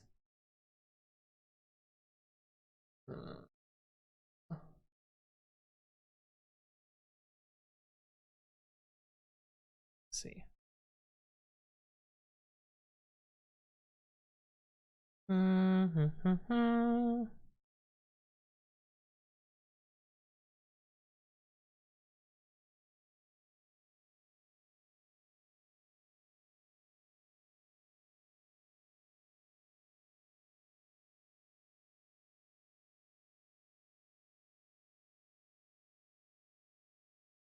Oh, they're just gonna remove locking. I don't think they're gonna remove the whole thing.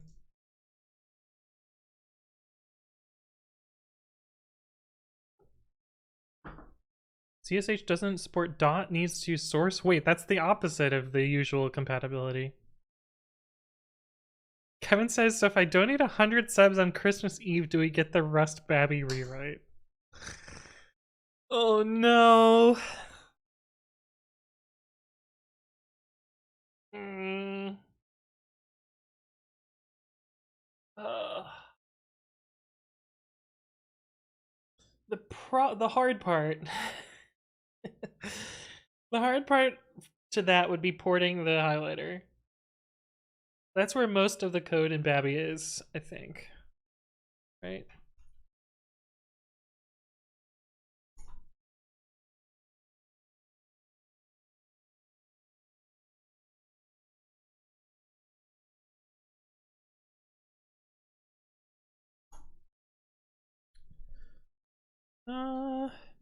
I guess maybe not all of it. I mean, there's, yeah, actually, if you include both of these. Most of it is the syntax highlighting.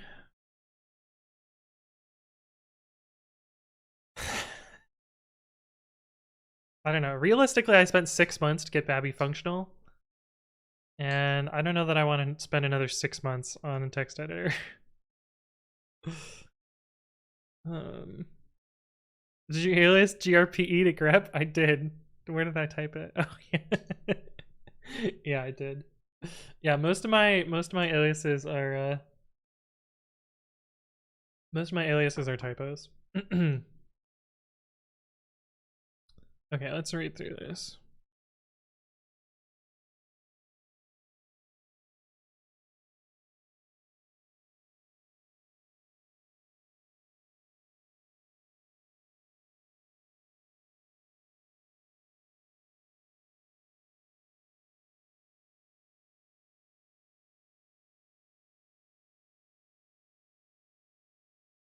Hmm.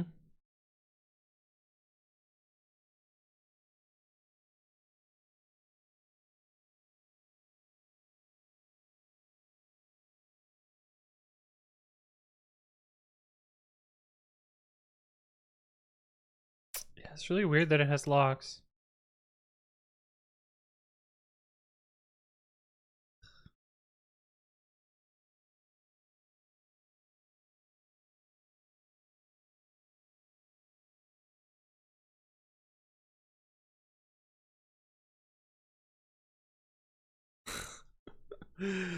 God damn.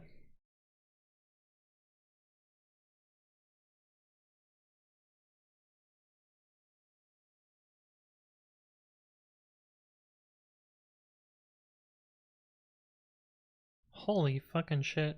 What the hell?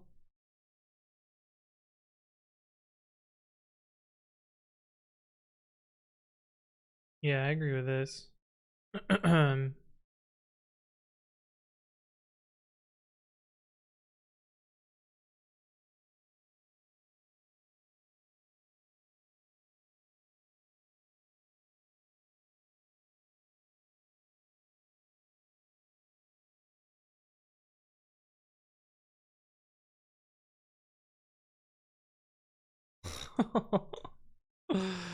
That's so complicated. Oh,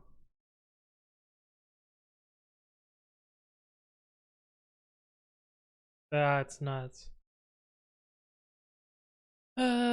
Easy 12-hour stream, 6 hours to learn Rust, 6 hours to port Babby. You mean 12-month stream? But now you have the experience in the core design of Babby, and Rust is fast, efficient, memory safe, awesome future language. Yeah, yeah. Altan, thank you for the follow. Welcome, welcome. Another says, I spent more than 6 hours learning Rust. I forgot most of it. Can't find the time to work on projects in other languages. Yeah. I mean, I also did a minimal amount of Rust as well to do some advent of code problems. I wanted to validate the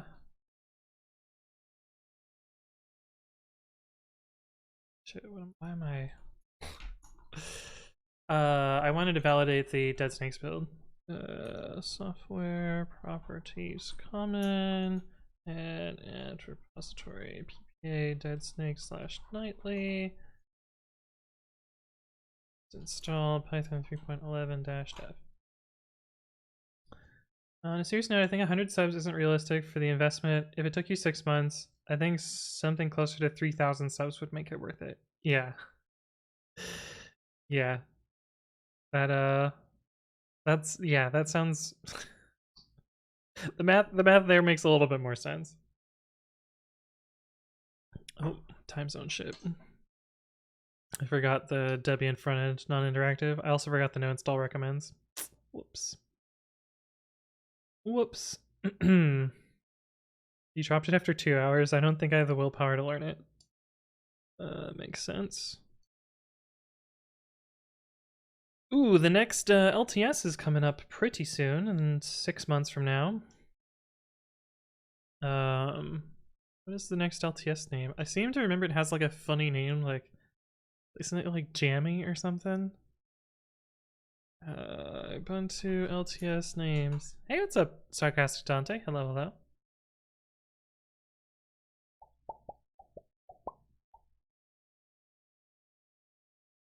Jammy Jellyfish.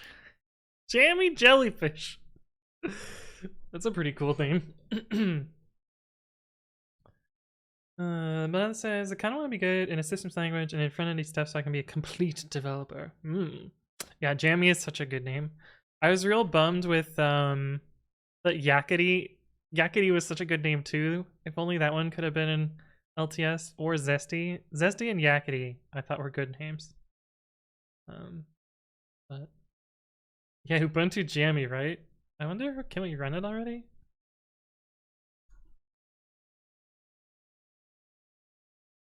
Jammy Bash. No, it doesn't exist yet.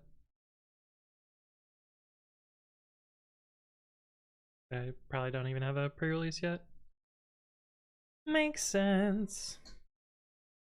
Emma says, can't wait for a new LTS. Distro hopping is coming soon. What do you mean?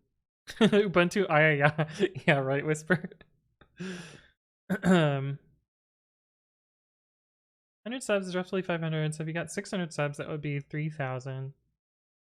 Let's say your generous live stream rate was $50. That would give us 60 hours, which is roughly 8 days of work. Yes, that makes sense. Ubuntu I. Yes. Okay. A bunch of stuff changed here, so I just want to make sure things work. Oops, SQLite 3. C-types. What were some of the other modules? Hashlib.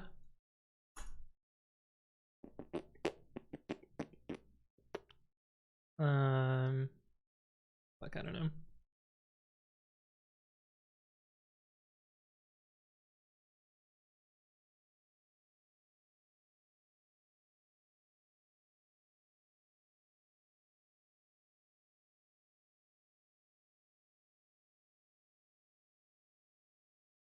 Da, da, da.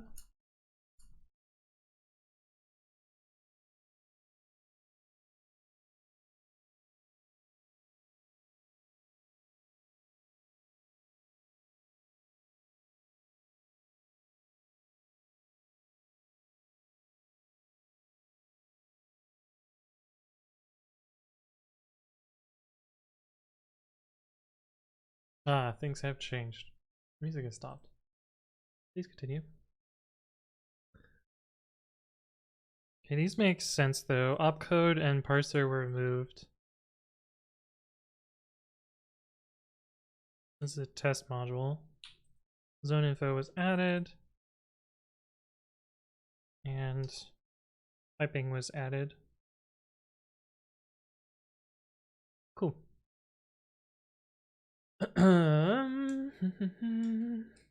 I like desktop Linux, but I can't use just one distro all the time and install different distros. Ah, that's fair. That's fair. That's fair. I guess Dante says, I got some messages on LinkedIn for Rust and some front-end crap. It was quite surprising. I don't like non-LTS distros at all, so it will be fun in 6 months. Yeah, yeah. Makes sense. I also like to stick to LTS. Cool. Okay. Seems reasonable. This gives me a little bit more confidence in the patches that I made. Mail-in Pat says, have you tried an ortholinear split keyboard? I've tried other split keyboards and they're much harder. This is a very, very easy keyboard. And yeah, I'm kind of garbage at the rest of them. Kevin says, so I guess 3,000 subs would give us 40 days. Let's say you're even more generous and decide you only need half of it paid. That would be 3 months then. You only need 4,200 subs. Let's make it happen. That's a crazy amount of subs. I think that's more subs than I've ever had total. So yeah. Have you tried this one? It has easy in the name. Yeah, this is the one that yeah, I tried this keyboard and it was really fucking hard. Oh, not the Moonlander? There's a different one.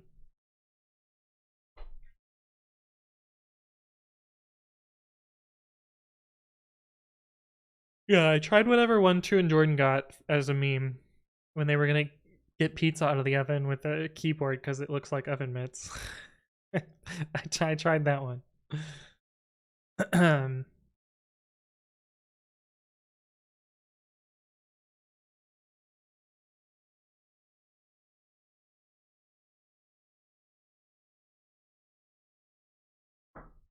Yeah, so this is kind of unfortunate that it is locked in that way. I wonder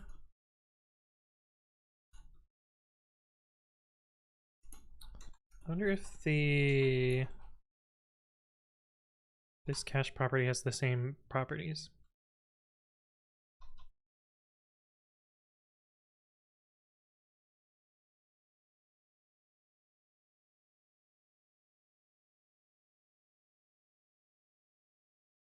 Nope. It's just a very simple Very simple situation. Oh, and then there's a separate threaded one. And it looks like this is kind of what CPython did. So,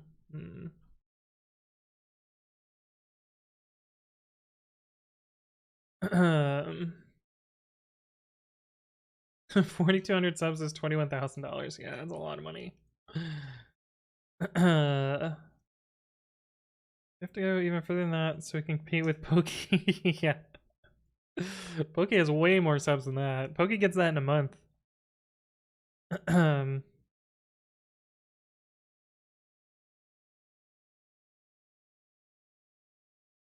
But yeah. And Twitch has their new pricing, their localized pricing. So in some locales it is cheaper than others. Like I think India has one of the cheapest sub rates. You just make all those subs in India. Preox, hello. Welcome. Shall we review your code now? Do you have code for me to review? I should check out the other one that we already did.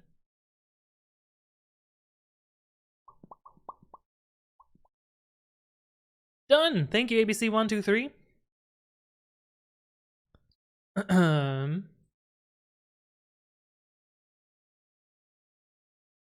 Wait, it's $1.33 in the Ukraine? That's crazy. Yeah, it could be double code review if Preox has something for me to look at.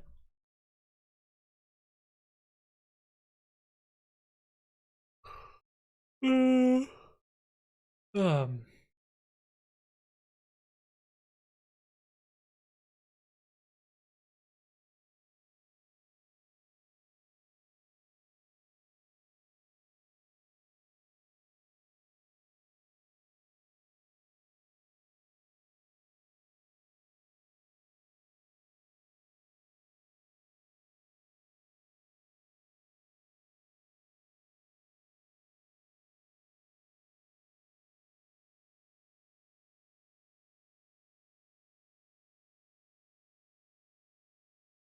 That's just using the standard library one.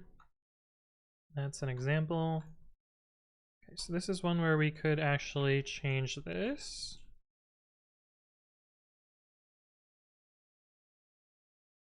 That's reentrant. The lock's kind of annoying though.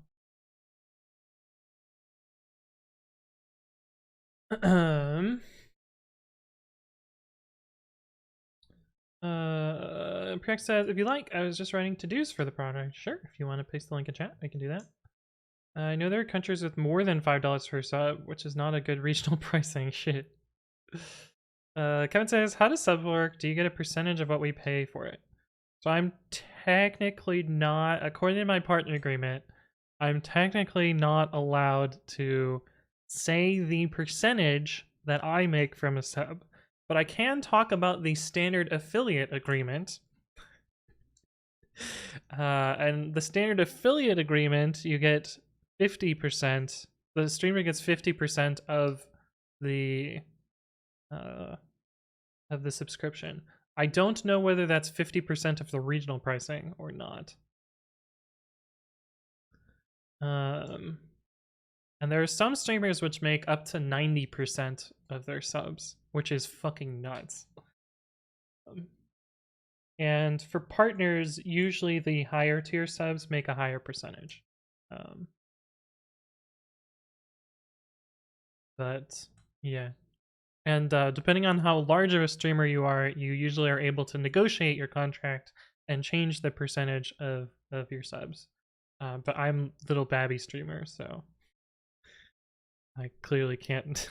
I'm not in a position to negotiate.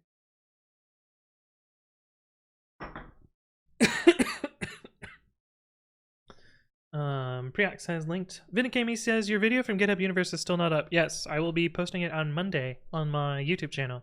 I don't know if GitHub's ever going to post it. Who knows?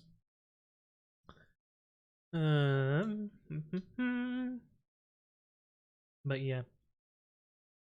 Twitch is worse than Apple? Yeah, Twitch does take a pretty big chunk. Which is why you should use your free Twitch Prime subscriptions for those of you in chat, so you can steal money directly from Amazon. You don't have to use it on me. No. 85 Filter, hello, welcome back. So Pokey probably gets 95%? I don't think Pokey does. Grandpa's iPad! Thank you for the 5 gifted. Welcome. And we got Al Bundy's Vader, Cody Murph at 4 months, Jaller FPV, Sigma Monkey, and Loop327. Thank you for the gift subs. Grandpa's iPad. Oh yes, and buttons, of course. Buttons, of course. Maybe if you were in NanoStream, you'd get a higher percentage. I don't know. So you can actually figure out Pokey's percentage from the recent Twitch leaks.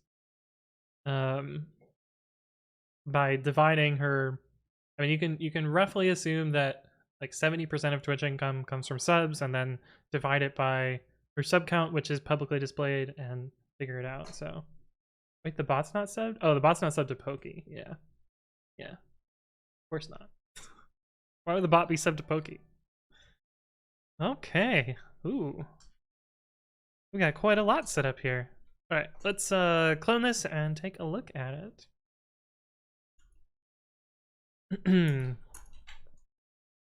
Secret box. Oh,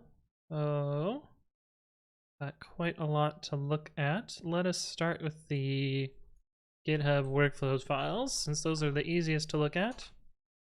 CodeCov. Oh, are you using CodeCov? Interesting. So you're running CodeCov specifically on one version, it looks like?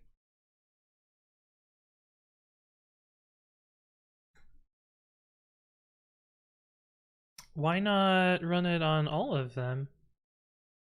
You're using the old pre-commit action. This is deprecated. I'm probably gonna strip a lot of its features. I guess it still works, it's just not that useful. Yeah, so I would just put the CodeCov in this. That way you get all of this. You probably don't need this full matrix. This is gonna run a fuck ton of builders. Like I doubt you have platform specific differences, first off. Like you probably don't care about macOS, and you probably don't care about every combination here. Because right now you're running 15 workers, which is gonna, I think the maximum parallel is 10. So you're gonna exhaust your parallel workers every time. I would maybe trim this down a little bit.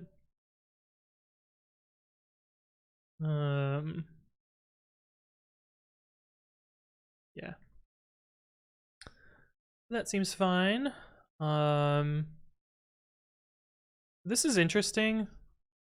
I usually do this because then it'll run on all pull requests in case you do a pull request to a branch instead of a pull request to main, but I mean, you can do it either way. And then this is fairly standard. Yep, seems fine. Cool. And then let's look at the get ignore. Oh, I see you've just copied some standard one. You probably don't need all of these things. You could probably get by with just your own small get ignore, but I guess if you want everything, that works fine then. And let's look at the reamd next. Actually, if we're just gonna go in order of files, we might as well just go in order of files. Get the secret box. Rig config. I would probably remove the comments personally, but up to you.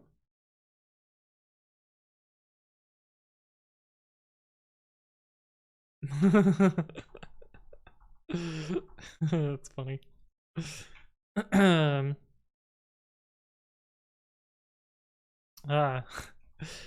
So I don't have a good solution for this yet. So there's a little version drift.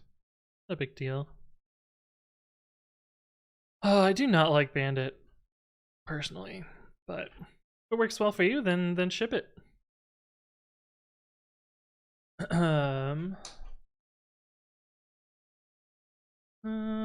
She's not big in terms of sub counts at the moment. Yeah, it's because she hasn't streamed for a while, right? It's smaller than it looks. Blame my work habits. I see. What have you got for me, Kevin? Oh, the screenshot of the dollars. Is Pokey not in the top 25?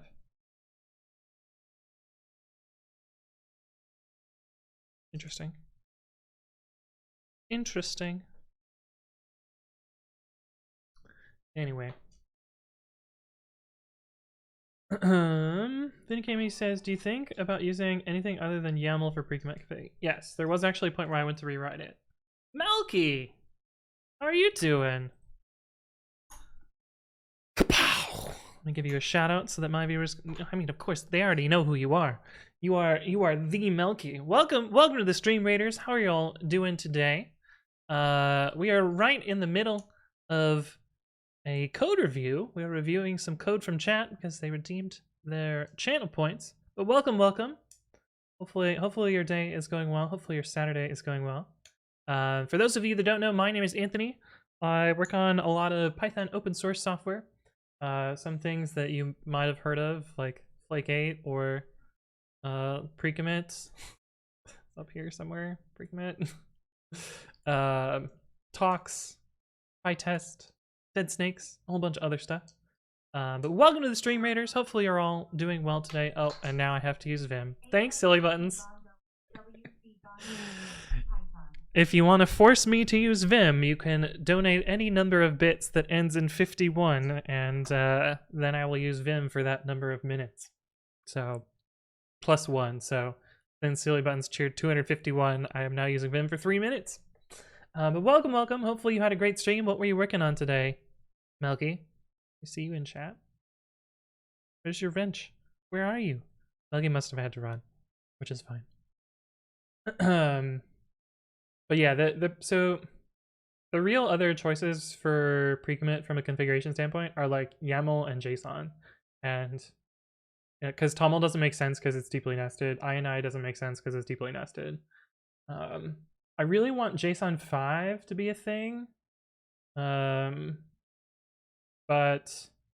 I haven't found a JSON 5 library that does what I want yet, and I don't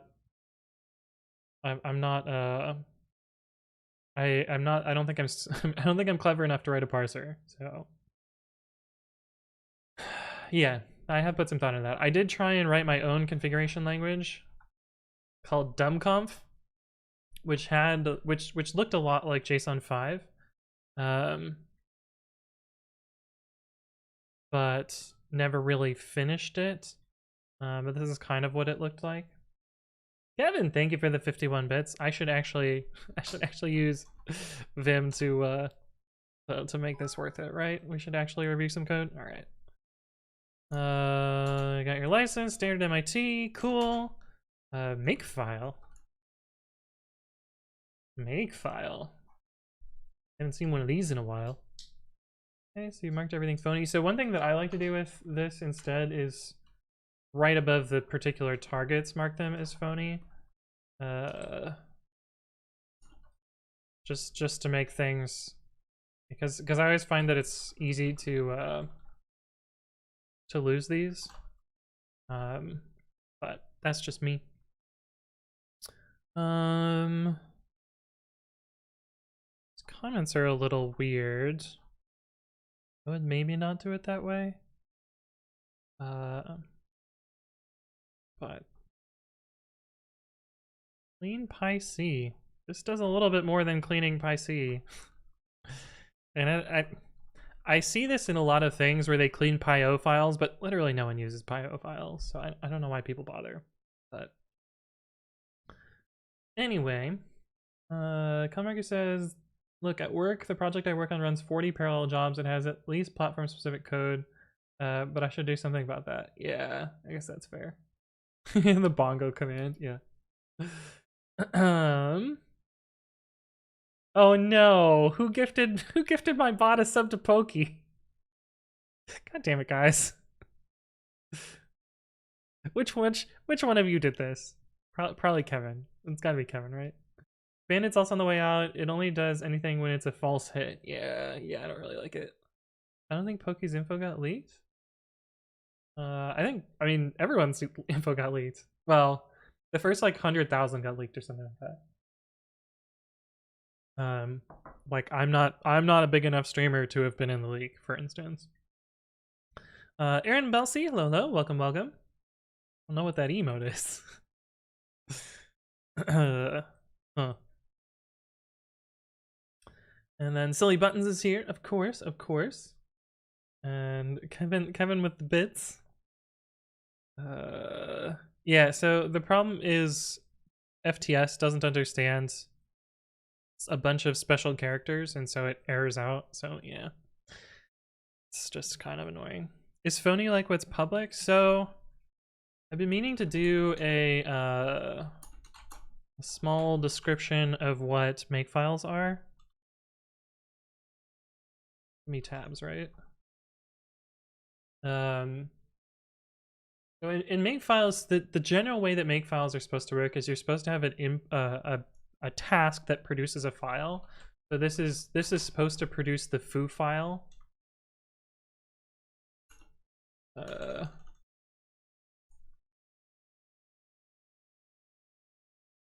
Like this. And the tasks are supposed to depend on targets. Oops. So if I have like a WAT target that does this, so in this makefile I have a foo target which is supposed to produce a file called foo. It depends on WAT, and WAT depends on nothing. And so these are what are called like normal targets. And so if I do make, oh right, and makefiles also default to whatever the first target is.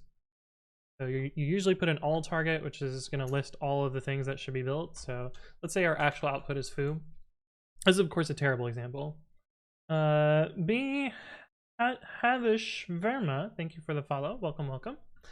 And so if I do make here, you'll see that it ran the WAT target and then it ran the foo target. Actually, it just ran the foo target because we had already run the WAT target.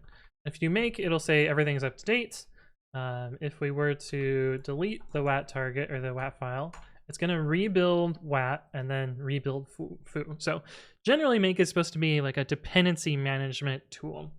But sometimes you want it to just be a generalized command running tool. And for that, you make phony targets, which indicates that they don't have input or they don't have outputs. They are just things that can be run continuously. So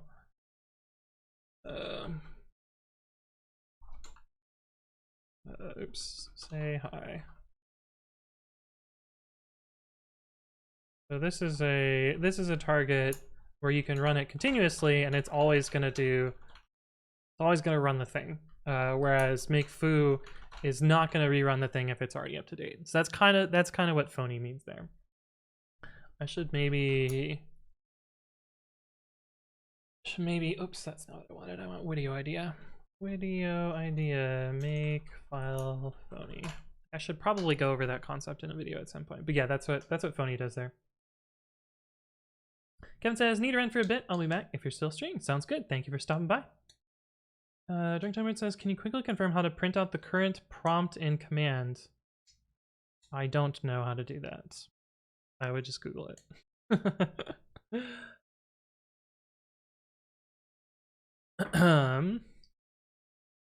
Behavior's Verma says, I saw your bash shortcut curly expansion. It's awesome. Oh, nice. You saw one of my most recent YouTube videos. Cool.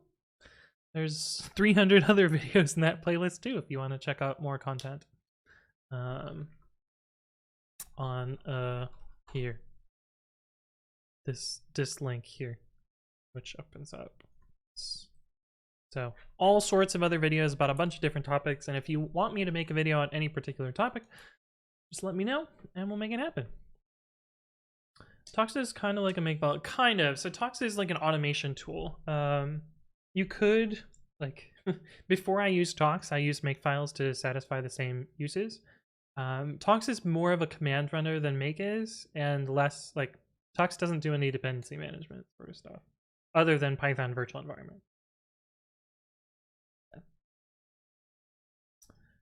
Simba says, I didn't even know about the non-phony thing. I always saw it as a simple commands runner. Interesting. So, yeah. that makes sense. I mean, though make is supposed to be a build tool and not really supposed to be a command runner, but you can use it as a command runner. Miko says your keyboard is broken in two. Heh, bruh, I'm so funny. Yeah, you are pretty funny, Mikos. I just got bad, broken. That's the way things go. Necklace says, do you work off of your VM on your work laptop? I tried it last week and it was just too slow. I do, but don't tell my company because I'm not supposed to. So actually, what I do is I'm in my virtual machine and I SSH into my host OS. so I'm actually working on the host OS, but only over SSH. Mikos, thank you for the follow. Welcome, welcome. Clintabon says, can you explain how pre-commit runs across several versions of Python/operating systems? What do you mean by that? Like what I've needed to do to make it support multiple operating systems, or like multiple versions of Python? Like most of it is just like testing and adjusting the code to satisfy, you know, the differences between stuff. And Python's usually pretty easy to work on different operating systems. Most of the platform-specific stuff in pre-commit is dealing with the other programming languages. Zebra says, have you ever heard of PyTest or unit test passing on your laptop but not in GitHub Actions? Yeah, it happens all the time. Yeah, it depends on like what your state is, like any external stuff. It's very it's very easy to write tests that would do that, but it depends on your specific case as to whether I could help you and fix stuff. Zebnus says, any good Python library to draw images in a window? Do you mean like in the terminal, or do you mean like a graphical UI? I depends on what you want there. Recursive Chan, hello, welcome, welcome. Crack says it is a build tool, but it's such a convenient command runner too. Yeah. Why would they prohibit working from a VM? So they prohibit running any software that's not validated by security. And so running a virtual machine gets around that because they can't really see what software I'm running. But they do let me run it. Like, we have virtualization technology for other stuff at work, but I'm using it as a development environment. Yeah. I'm in a whole BS thing with InfoSec about using a VM. Want to make sure it goes through the Windows firewall and not around it. Thoughts? I mean, it depends. It depends on how it's set up, because you could use the bridge adapter, or you could use the NAT adapter, or you do, like, there's various choices in the network adapter, and some do and some don't go through the software firewalls. I sent them your video as this is what I need. Nice. It depends on how you set up your VM. Yeah. I mean, in a graphical user interface. Well, you would probably need to pick. You would probably need to pick a particular graphical, you know, an interface library. So once you have one of those, then usually there's ways to draw images, but I don't know which one you're using. Jane Sahab, thank you for the follow. Welcome, welcome. Hopefully you're doing well. And honestly, I've not spent much time writing graphical user interfaces in a very long time, so I have very little knowledge there. Clumsy says, why do you need Tox if you're using GitHub Actions? So Tox is useful if you're running stuff locally, but also you can use it in GitHub Actions. It's kind of a way to standardize the workflow for whatever developers are working on your software. It's technically not necessary. You could run all the commands manually if you absolutely wanted to. But I don't know. Anyway, okay, on to the ReamD. Okay, that's got Z badges. Oh wait, you do have pre-commit CI set up, so you probably don't need the GitHub action. Probably just use one or the other, not both. A library that offers a simple method of loading and accessing environment secrets, environment variables, .env file values, or other sources of secrets. Stores values to state when load methods are called. Okay. Loaded values are injected in the local environment. This is to assist with adjacent libraries that reference OS.environ by default. I see. Python 3, optional dependencies. Cool.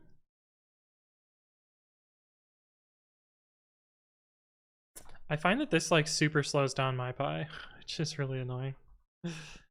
Okay. Okay, so this is how you get secrets manager stuff. Cool. Handle with auto load. So usually I don't recommend. Oh wait, secrets.get. Okay, this was os.environ.get. .get is this nullable or is this?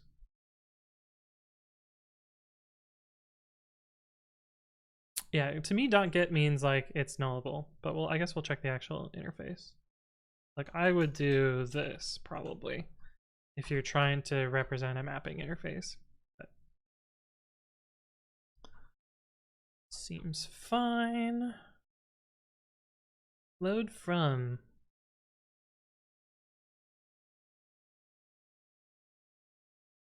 Okay. Do that. Oh, I see. Cool. I assume this is a cascade. Seems like a reasonable interface.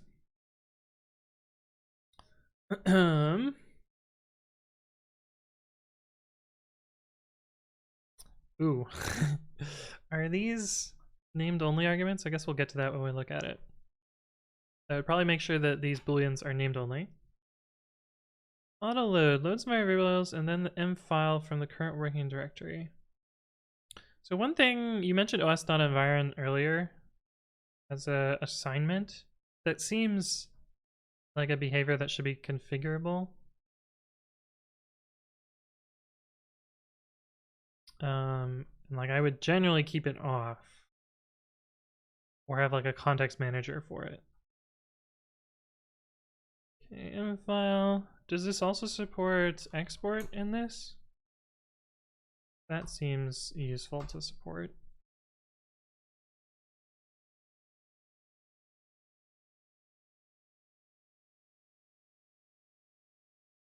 Interesting. Cool.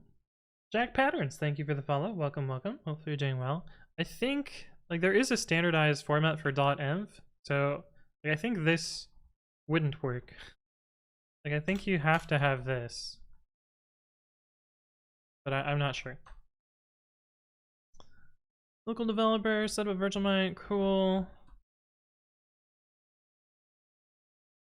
You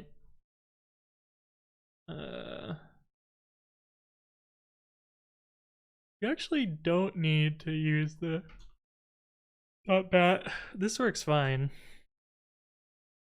Okay, blah blah. Cool. And then the make file. Okay, seems reasonable so far. Seaman says, also this VM setup will be used by data scientists, so we'll need to puppet it. It'll be so much easier than installing 20 things on Windows. Yeah, for sure. For sure. You know about pip depth tree? It makes nicer recurrence text. I mean, this is fine. Since you're making a library though, I don't think you should freeze your requirements because you generally want to test against the latest versions of things. You want to know when things break for libraries as opposed to applications. So you wouldn't want to use pip tools here. Oh no. 16 minutes of Vim.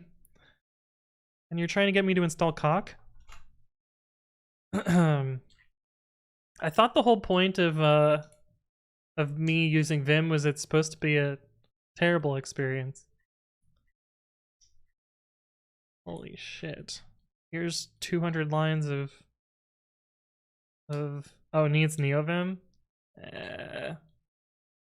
I don't have NeoVim installed. That's a lot of work. Also, it would break my chat commands. Dead Snake saying old Python's on Windows internally because compiling on Windows is rough. Oh yeah, for sure. For sure. It is pretty painful. Um,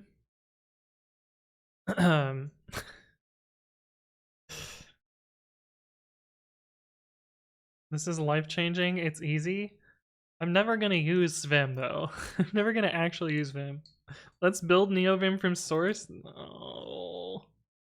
No. No. I feel like it's enough that I'm just using Vim. That was the yoke. Right? um but yeah, I would not freeze requirements for a library. Because you want it to break and you want to know when things are broken. Otherwise, it may stay broken forever, and you would just never know.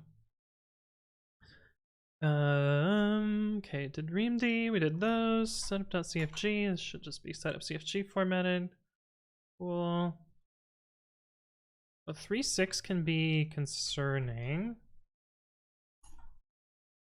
You have name tuples. Do you have the other thing that's broken at 3.0?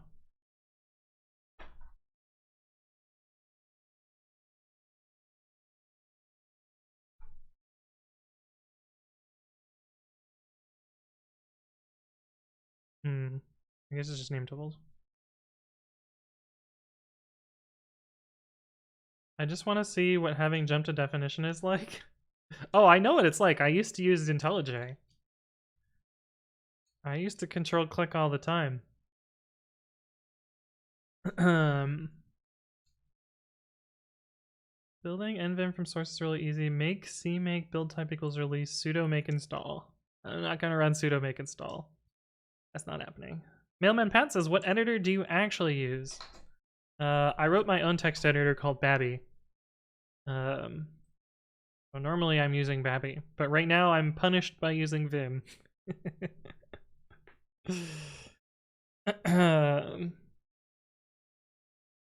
Yeah.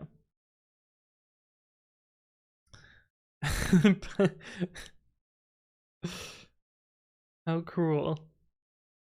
Yeah, it's any bits that end in 51 make me use Vim. But when I type nano, it'll open Vim. Guess this should be a nice 2-line file. And then we get into the actual code. What is this file? Why didn't it open init.py first?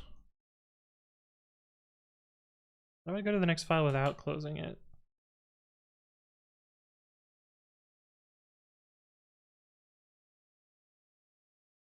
Oh, you do have code in init.py. I personally don't like code in init.py, but I guess it's fine. I don't think NeoVim would be life-changing. Alright. Alright, we'll fucking use NeoVim. This is gonna be an old version of NeoVim though, right?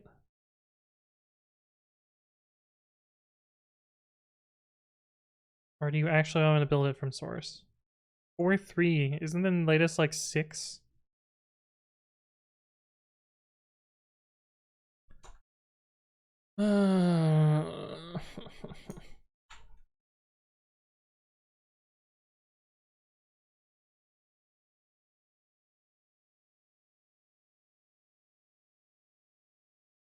Don't make on master?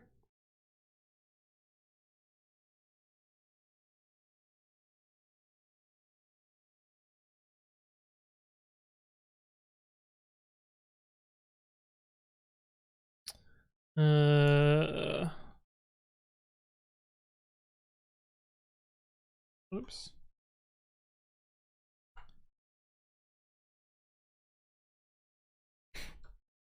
Just tell me how I have to do it.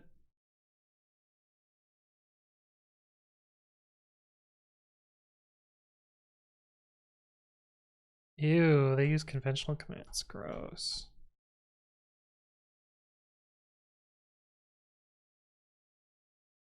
I'm not running sudo make install. That's not happening.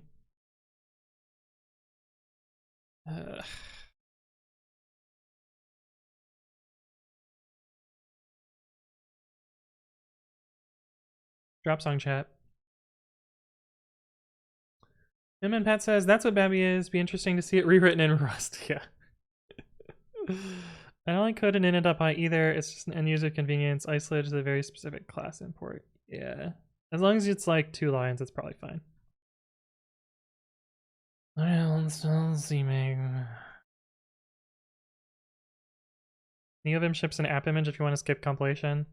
No, because then I'd have to set up whatever the fuck app image is. What was that? What's the error? libtool.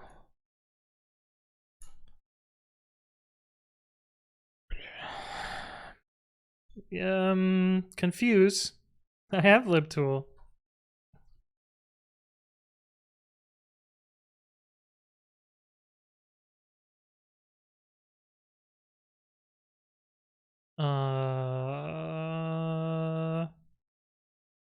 What?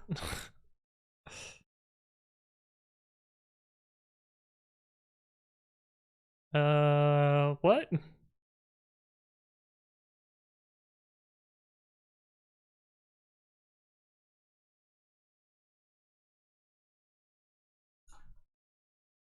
I'm not installing a fucking PPA either. That's not happening. That's not happening. Oops.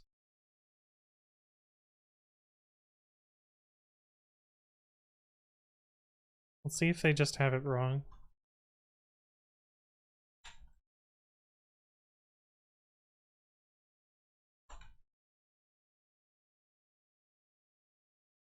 Nope. What is libtool? Master done be broke? I'm not installing Snap either. Snap's fucking garbage. You think 200 lines of NeoVim config is a lot? Yeah.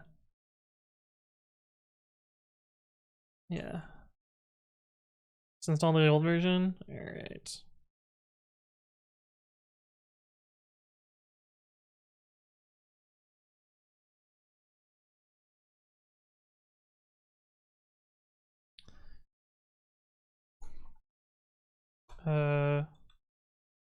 What's the other thing I just installed? Was it only CMake?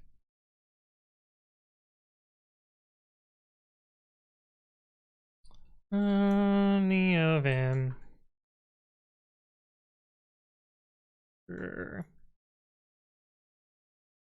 Why does it install a bunch of Python stuff? What language is NeoVim written in? I totally forget.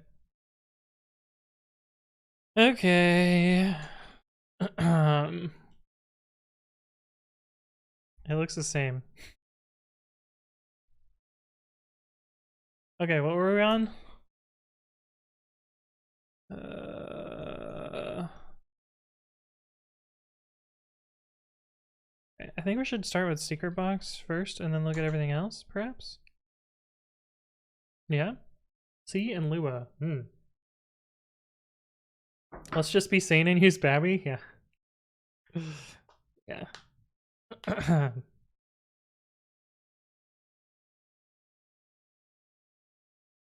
It's the same, but throw cock in.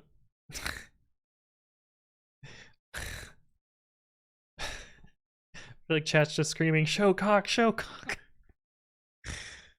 Right, how do I... I'm not running curl bash. Is there a way that's less shit than that?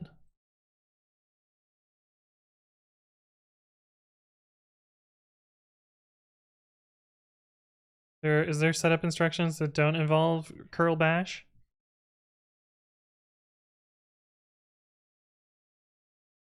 Because I'm not running curl bash.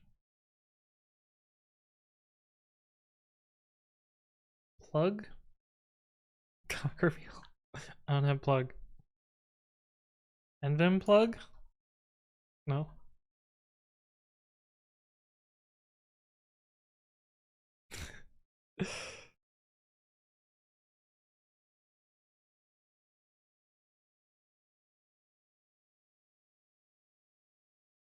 No.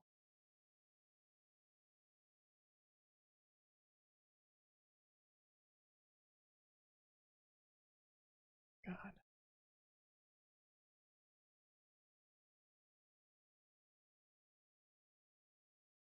That's too much work. I'm not doing this. Sleeping Monkey says, how did Anthony get bullied into this? Vimplug is a Vim plugin. Can you use the app image? I'm not gonna use an app image. I have Node.js already. See?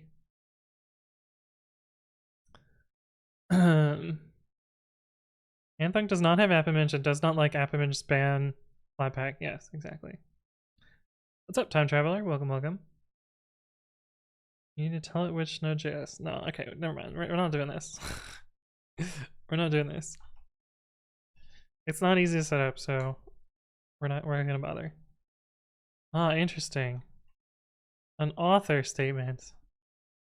I always leave these out. I always don't bother with these.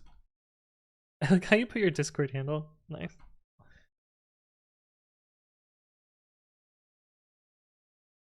What do you call easy? If it's like 2 lines of configuration file, I would prefer like, or an actual package manager. I'm not gonna run curl bash to run a bunch of sketchy code.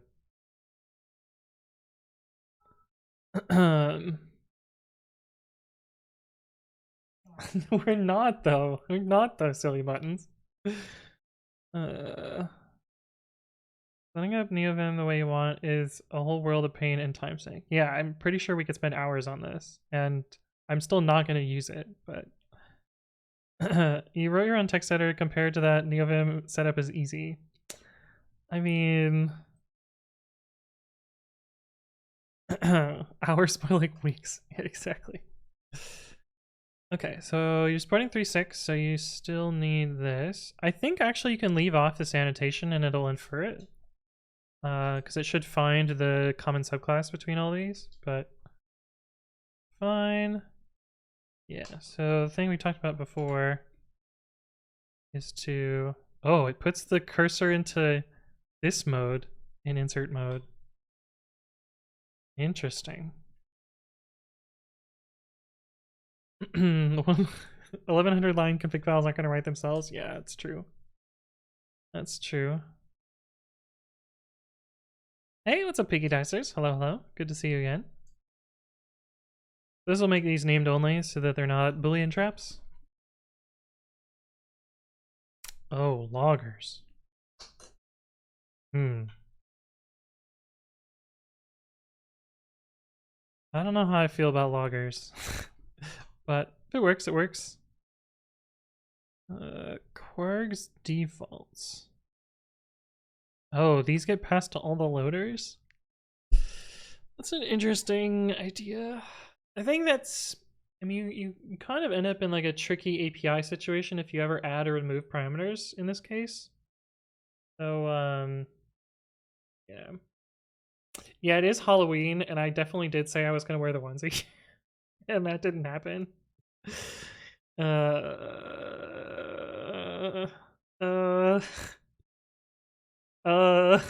Is this you trying to get me to wear the onesie? Is that what you're doing, silly buttons? It's working. Working. Thank you for the 5 gifted subs to Henrik, French Guy CH, Lace Tigres, Oblivia Tech Charm, and Joseph Bales at 2 months. I don't know what you said, UCSM. Can you speak in English? Make sure it's not something I need to delete. And me. Wait, what? Confused. All right, should I go put on the onesie? Here, we'll use Vim for the rest of the amount of time, and then I'll go put on the onesie. Does that sound fine? Is that a good trade-off? Paul Emberg, thank you for the host. Welcome, welcome. Only if you feel like, yeah. We'll put on the onesie. Self.load from. Oh, so those are the default loaders. Got it. Okay. Spam onesie. I don't have the onesie command anymore. But yeah. So get is squishy. I don't know how I feel about this API.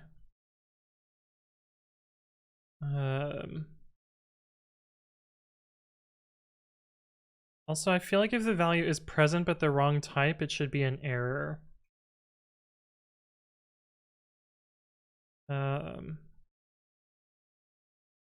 Personally. Also, converting the default to a string and back is a little weird.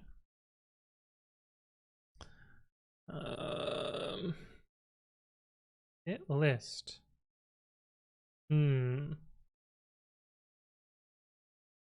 Yeah, like this has different error cases than get int. Like if this was not the right listy type, then wouldn't you run the default? Yeah. I would just make it an error if you get the default value. Like I would just oops. Oh god. How do I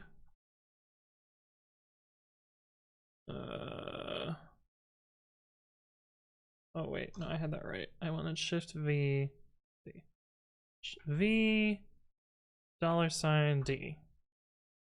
Except it deleted an extra line for some reason. Like I would just do this personally. Help, how do I Vim? Yeah. Vim is too much, but 1-0 will be like 2 lines on clothing. You mean like it's really easy to set up? Yeah, for sure. Oh, you have a problem here as well. You have a mutable default. It doesn't actually matter for this particular situation, but generally you want to avoid mutable defaults in Python because of this classic problem.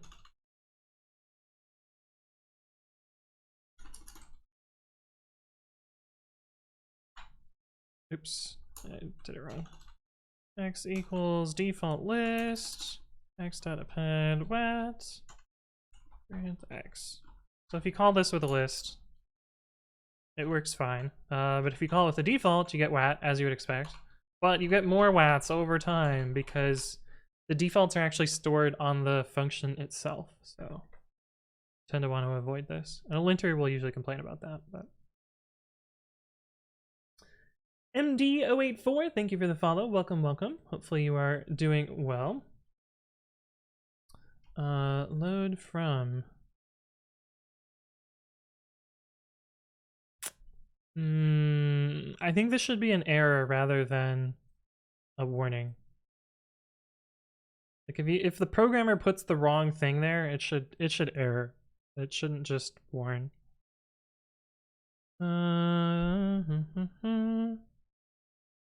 Join Quarg defaults. Yeah, like I mean, as I said before, like it's kind of like if you were to add to your API, you would have to do a breaking change every time this changed, which is maybe not the best.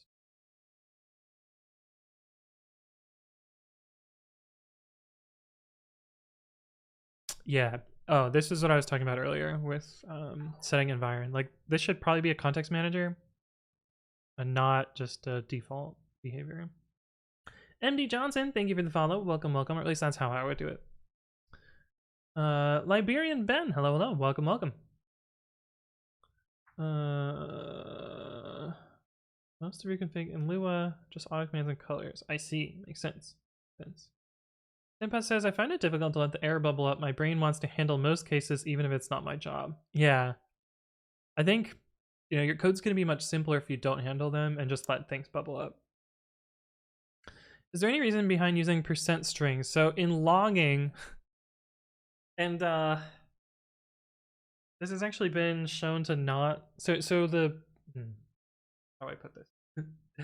The general best practice for logging for, I should look at this in the other tab.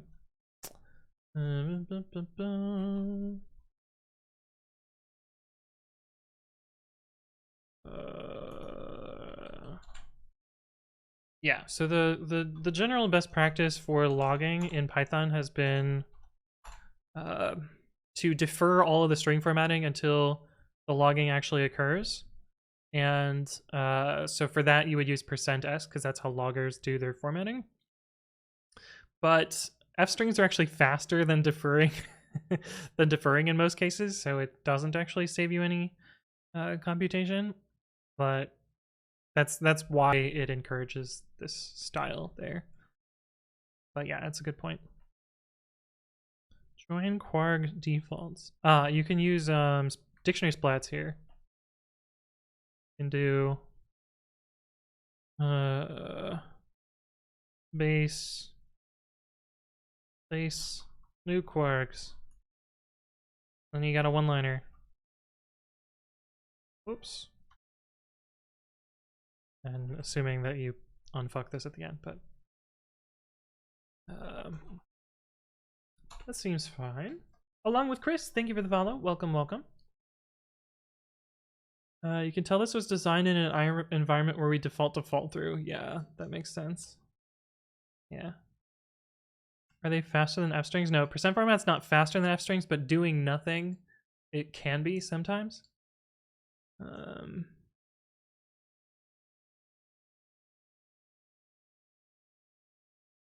You likely don't want to use f strings and log as they're eagerly evaluated. Yeah, but even the eager evaluation is usually faster. Or at least that's what I remember hearing. Okay, so let's look at loader next. Oh, I'm free from Vim. Okay. I'll go put on the onesie. Does that seem fine? I'll go fill my water, put on the onesie.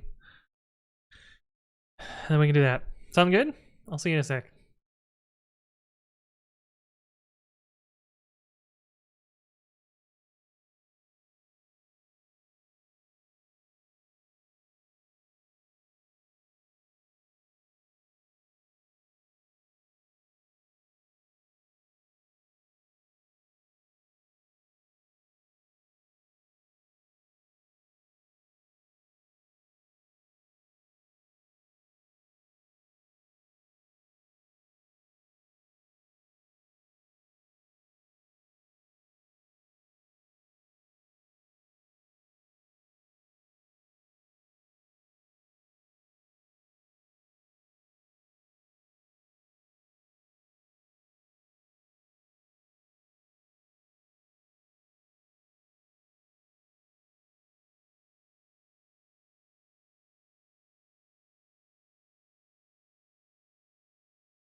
Hi, chat.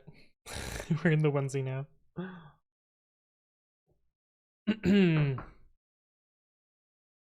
Craig says the code gets smaller from here, but I already have 25 lines of learning notes, so worth it. Nice. Along with Chris says onesie XOR Vim. Yeah, exactly.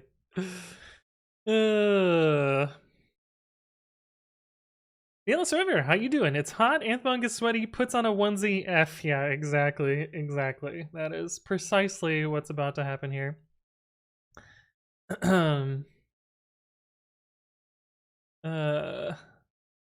didn't get the Unicode joke? Asked to explain Unicode, university code. that's the joke anyway. Plinge, hello, excited for the one-sizer. Yes. Sleepens is getting the wine. Slip into something comfortable, silly buttons. How would you avoid the mutable trap for parameters? Have the list be none by default? Yeah, so typically you end up with something that looks like this. So you would have list stir or none, and then you would do if x is none, then x equals this. A little bit more verbose, but that saves you from the mutable default. Should have given the Remy talk like this. I thought about it. Seems like an off by onesie error. That's pretty funny. That's pretty funny. Oh, the Michigan game is on today. It's fairly close, which is surprising. It's a big rival game that I'm missing by streaming for y'all, which is fine. I'll watch highlights later. Okay, so we were looking at the loader. Oh, this one's very simple. This is just the default. I see you're using ABCs, which is fine.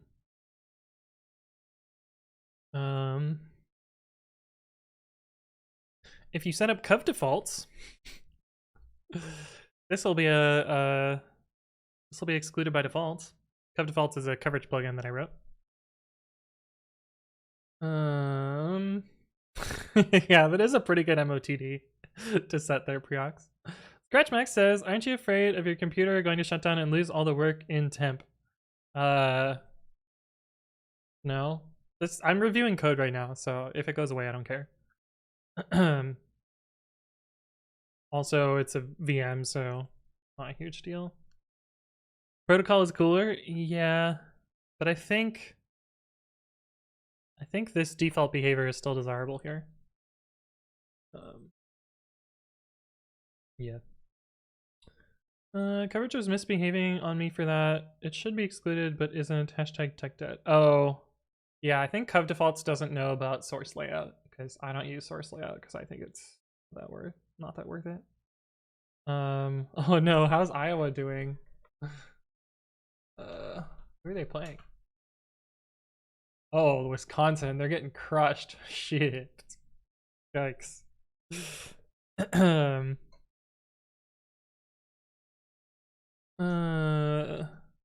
Texas is the best country.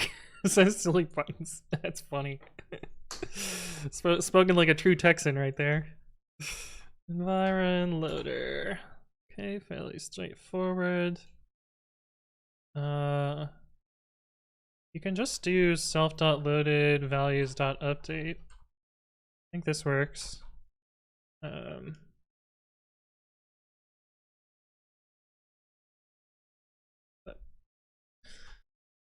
AWS secrets loader. Cool.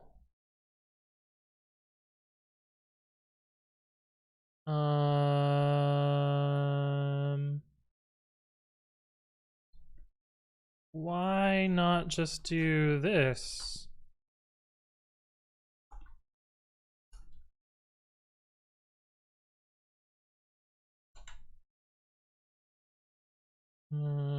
Oops.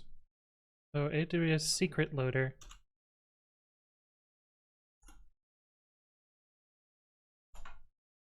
Oh, because it's always imported. You can make a plugin system where these are lazily imported using double under import.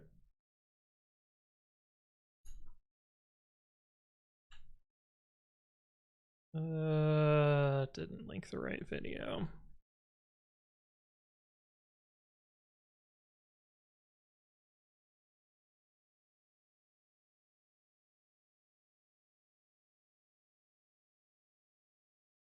Yeah, like you could make a plugin system,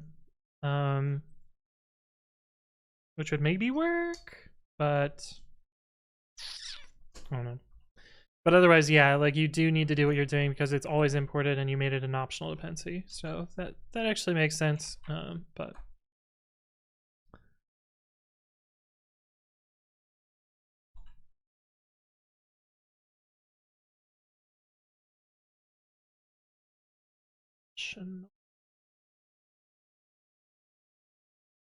yeah, again, like I wouldn't make this optional. I would just make it an error if you can't connect.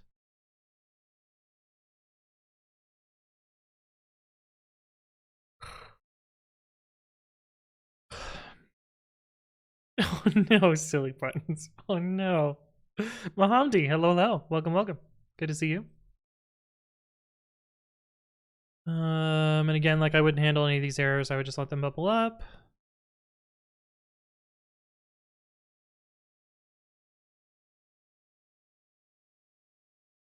How do you get this name? Oh, I see.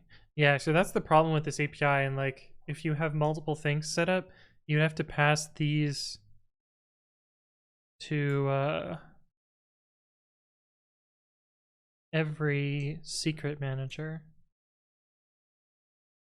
So I think what probably makes more sense is to have your secrets have your constructed loaders as your input rather than the manager setting up all the loaders. I think that would probably be a simpler design. Yeah, there's Michigan and Michigan State. And Michigan is playing Michigan State today, which is a rival game. Why do I feel like the score has changed since I just looked at it? Why do I feel like it was not 30-22 a second ago? Did they both score in the time since I looked at it? Anyway. But yeah. Clumsy says, random question, but do you use Python virtual envs in Docker images? I do. And I think I talk about why somewhere.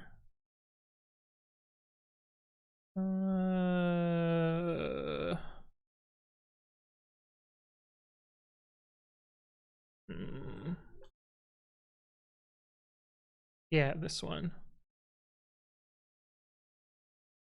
Global pip. Rotez, thank you for the follow. Welcome, welcome. Hopefully you're doing well. Both will be beaten by Wisconsin. Wisconsin's not that good this game though. not that good this year.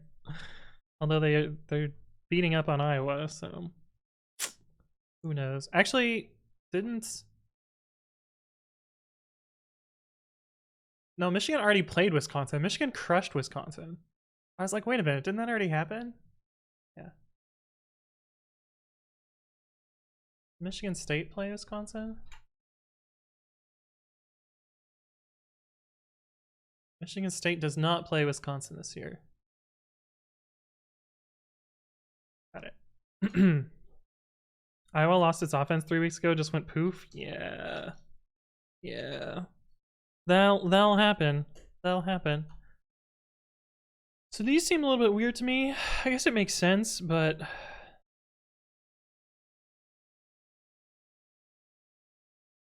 yeah. And even though there's os.getenv, I usually do os.environ.get personally, even though they do the same thing. Just that's how my brain thinks about it. Latent, it's kind of annoying because anytime you go to use these values, you have to worry about them being nullable.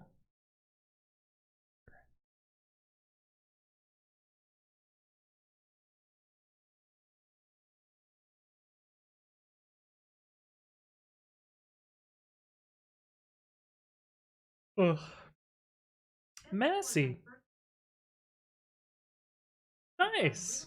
Congratulations. Thank you for the resub with Prime at 3 months, and congrats on your new job. That's awesome. Great to hear. Wisconsin's fans are better, and that's what really matters. Oh man. Yes, Flimsy, I do make a virtual env in Docker, and I do talk about it in that video. Though the video is more generically about just operating system Python execution in general. But yeah. It's funny how every fan base thinks its fans are the best, but largely none of them are. I mean, they can't all be the best. Yeah, so again, like I don't think it makes sense to handle these here. I would probably just let these bubble up. This get seems weird. Like the response should always have this value, and it should be an error if it doesn't, rather than silently doing this. do I silly buttons? I mean, some people have said that I help get jobs, but yeah, that's fair. But yeah, like this should be an error, and this can just use update again.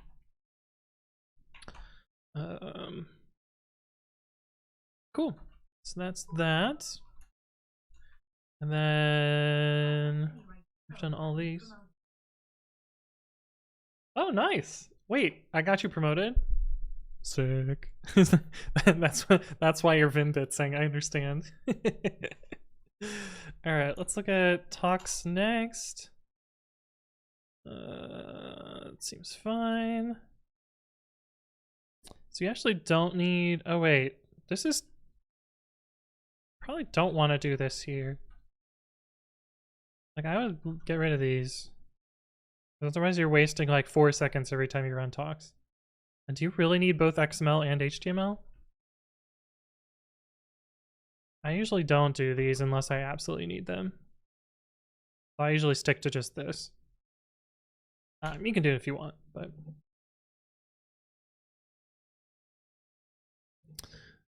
Alright, tests. Let's look at conf test first. Oh my goodness. There's a lot going on in here. Oh no. Oh no. Block comments. We were talking about those last stream. Ah, so you put types in your tests. I don't bother, but each teach their own. My eye is freaking out. Stop it. Stop freaking out, eyeball.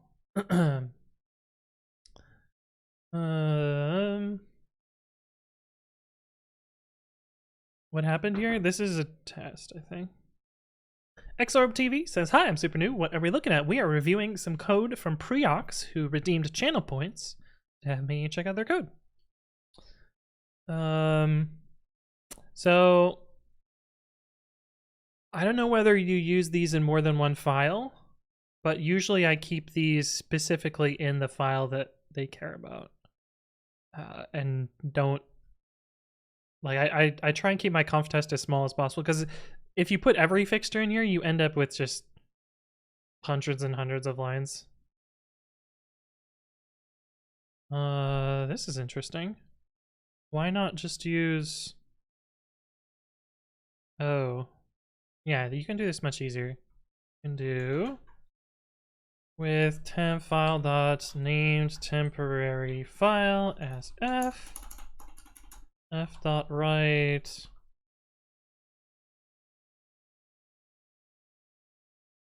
then f dot flush and then yields. This is a simpler way to do this.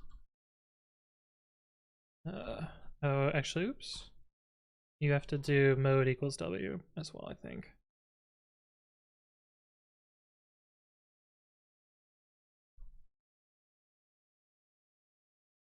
But simplify that a little bit. And again, you can use update here. I actually can't, but yeah. Yield none. You don't need that. You can just do yield. The default of yield is none.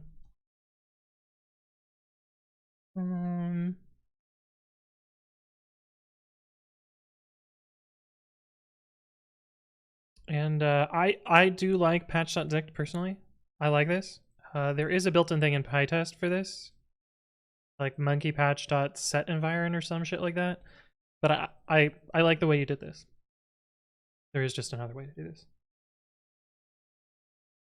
I want to say I was experimenting with the layout here, but I hear what you're saying. Yeah, it makes sense. Xorb says, "I'm learning JavaScript. I'd like to get into React plus Node.js. I'm also learning a little Python." Cool. Have you ever imported code that is under test and conf test? That's a funny one.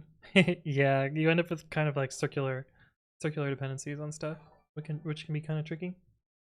Alex Statsco, thank you for the follow. Welcome, welcome. Hopefully you are doing well. Rotes says it's nice. Hopefully you make it work. I'm doing Python now. I mean, I think this already works. I'm mostly just looking at it and making suggestions. Mock secrets manager. Where does this come from? Moto. Oh, fucking Moto. Mihai VLC and XORB TV. Thank you both for the follow. Welcome, welcome. I'm like, I am not a fan of Moto. Moto is a fairly low quality library despite being super popular. But if it works for you, go for it. I just don't like it myself. Why the yield in the fixtures? So PyTest has a special type of yield fixtures, which allow you to set something up and tear something down. These ones don't actually use the teardown part, but I find that I just put yield in all of my fixtures anyway. Like I would also write this the same way. But in this case, like it keeps this temporary file alive until the test is done, and this runs the implicit with closing here. I guess it's explicit, but you don't see it in code. So yield allows you to do setup and tear down in a fixture. Henrik says, I love your outfit. Thanks. I knew that reaction was coming. I use it lightly. Yeah. Makes sense. Why does this not work? Because, sir, you should probably not set up all the tests with the code they're testing. Yeah. Also, scope equals function is the default, so you can just leave that out. And, oh. You're renaming the fixtures. I would just name your functions, then you don't need this at all. You can get rid of all this.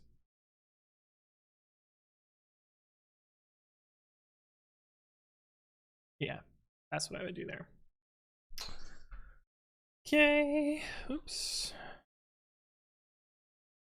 God damn it. Let's do this first.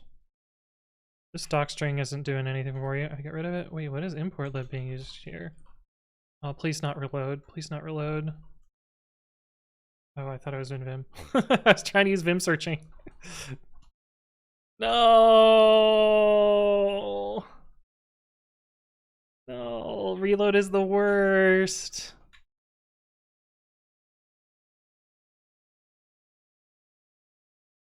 No.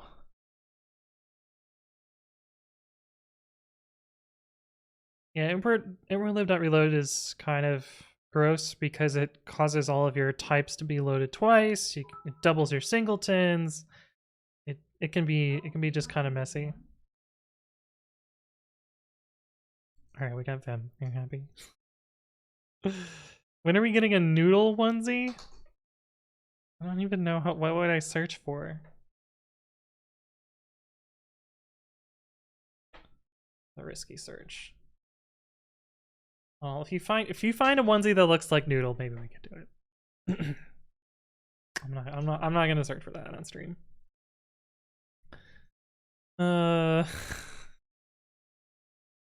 Okay, otherwise this seems fairly reasonable. Wait, this says expected is a stir. These ones are definitely none. So your type annotation's off here.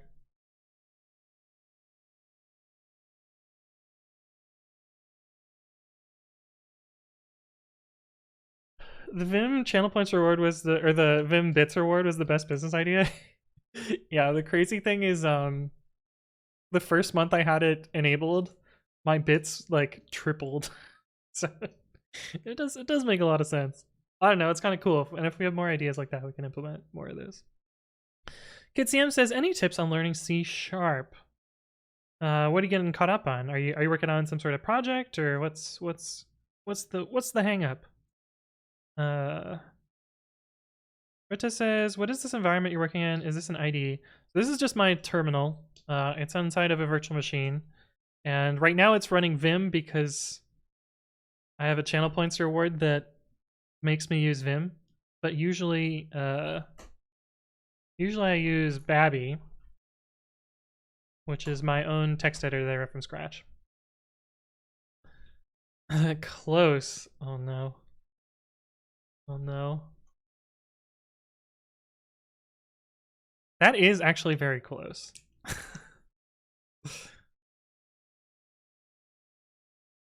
That actually is like very close. The eyes are like uncanny valley though. I don't know how I feel about that. How do you patch a specific function attribute without importing it using PyTest? You kind of need it to be live. It's either going to get imported normally or somewhere else. But you do need it some way. I'm not really sure how I should learn more of C#. I'm trying to code games in Unity. Well. I mean, just doing more stuff is usually... I mean, the way I learn is I build projects, and whatever I need to learn to get the project done is generally how I learn. I guess it's a little bit cyclical, but yeah. You could wear lipstick like the picture? Oh no. The eyes look like one day before shipping the product. Damn, we forgot the eyes. Let's fix this quickly. No one will notice. I feel like that's the most important part, right? Right? Right? Oops. Okay, so that's the secret loader. And file.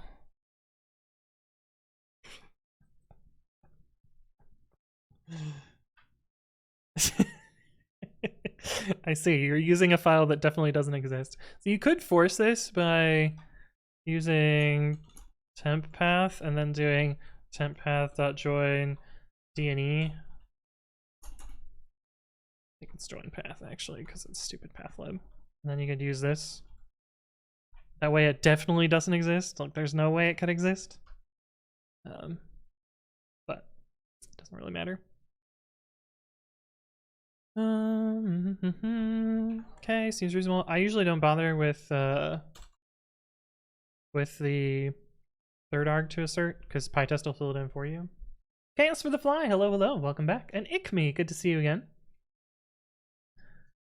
That's what I'm doing, but I'm pretty sure I forget most of the things I coded. I see. I see. Yeah, that's tough then. I don't know, build more. Tests environ loader. This is our last file. Oh yeah, this file is real short. Cool. Yeah, makes sense. Neat. Alex Stasko says, could you advise me where to start learning Python? I'm a systems engineer currently. I'm writing simple scripts, but I want to learn more. Are you like getting beyond syntax, or like are you looking for project ideas, or what's the idea? I have a video about my advice with getting started with programming, which is along the same lines for both of those, but if there wasn't the slash ugly stuff, I'd use it instead of tempter. Also, the name path seems a little bit off. Yeah. Yeah. Yeah, it's true. Okay, so I think that'll wrap up our code review there today. I guess we can do this now if we want to. Cinda Remedy, thank you for the follow. Welcome, welcome. All repos grep cached property in setup.cfg. Wait, I feel like it should have found more things. Did I name this wrong? Oh. This should be normalized. Why did I do this wrong? Weird. It's very unlike me. Does setup CFG format not do that?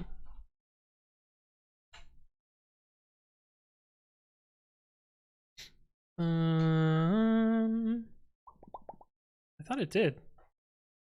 That way normalize. I know we sort them.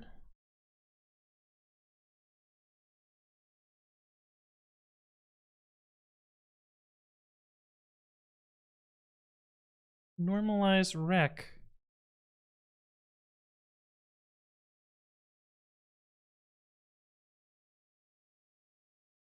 Normalized lib.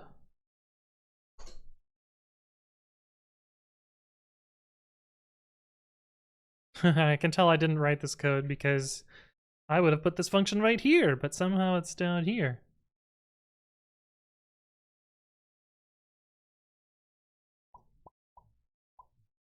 Rec base.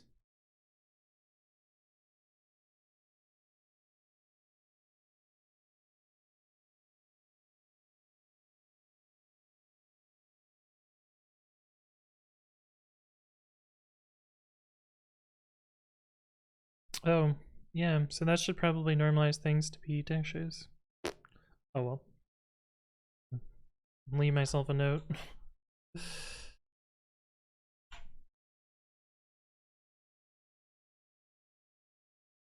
Normalize requirements names to be dashed names.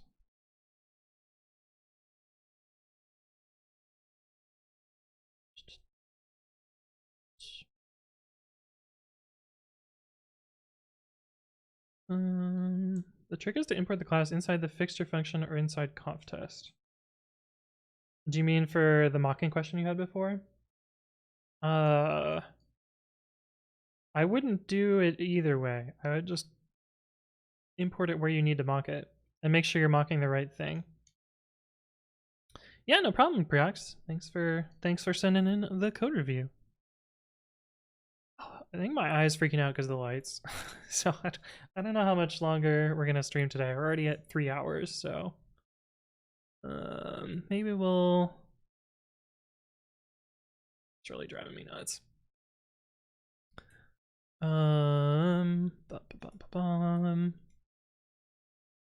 Yeah, let's do the cache property in both of these things, and then we'll call it a day.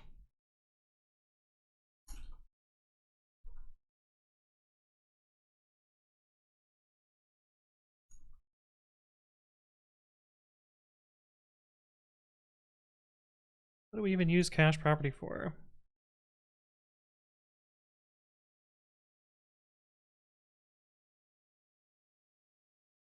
So for import sorting.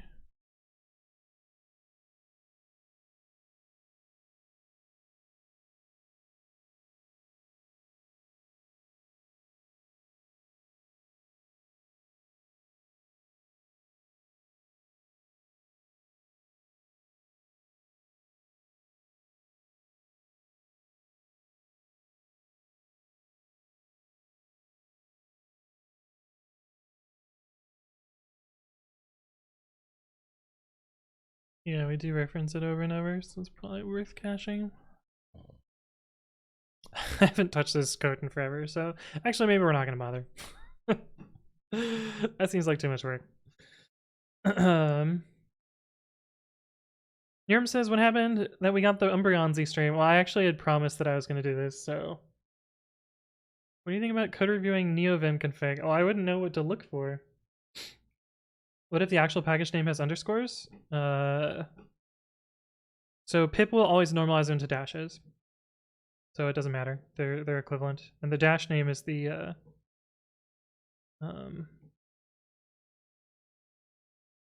yeah. Yep. Beer can slice. Hello, hello. What would you recommend in growing traction in running a small open source project? Taking your setup CFG format project as an example. I don't know. I usually just build shit, and if other people use it, that's fine.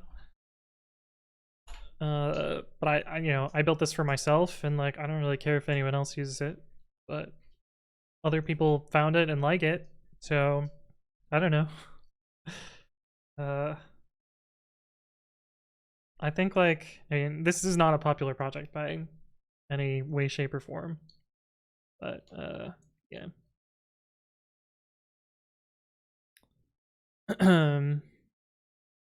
The Tandev says, do you prefer absolute or relative imports? I always use absolute imports. If absolute, do you use them in init.pys? I never put anything in init.py. It's too easy to end up with circular imports and other implicit mess. So, yeah. Oh, we've got one that looks like Zach or Zane. It does kind of look like Zach or Zane. With a unicorn horn. Why does it have a unicorn horn? Confusion? What is... This is the weirdest fucking kitty I've ever seen. So my new package uploaded PyPI will become my-new package. So yeah. So if you go to, for instance, all of mine that have underscores in them. So for instance, pre-commit is underscored. You'll see that it normalizes to a dash here. Even though if you look at the actual files, they are all underscores. And setupcfg format actually normalizes this. So it normalizes the name to underscore so that the file names match. And then pip and PyPI normalized to dashes. Unicorn kitty, yeah. Okay, well, I think that is going to wrap us up for today. Oh, did I say hi to Cinder Remedy? If I didn't, thank you for the follow. Welcome, welcome. But that's going to wrap us up for today. And let me do my little spiel. I'll send you off to another channel. My name is Anthony.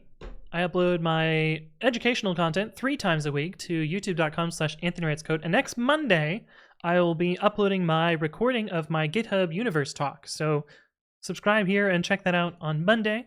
I also have a second channel where I upload stream VODs. So if you missed any part of the stream, you can always catch up there.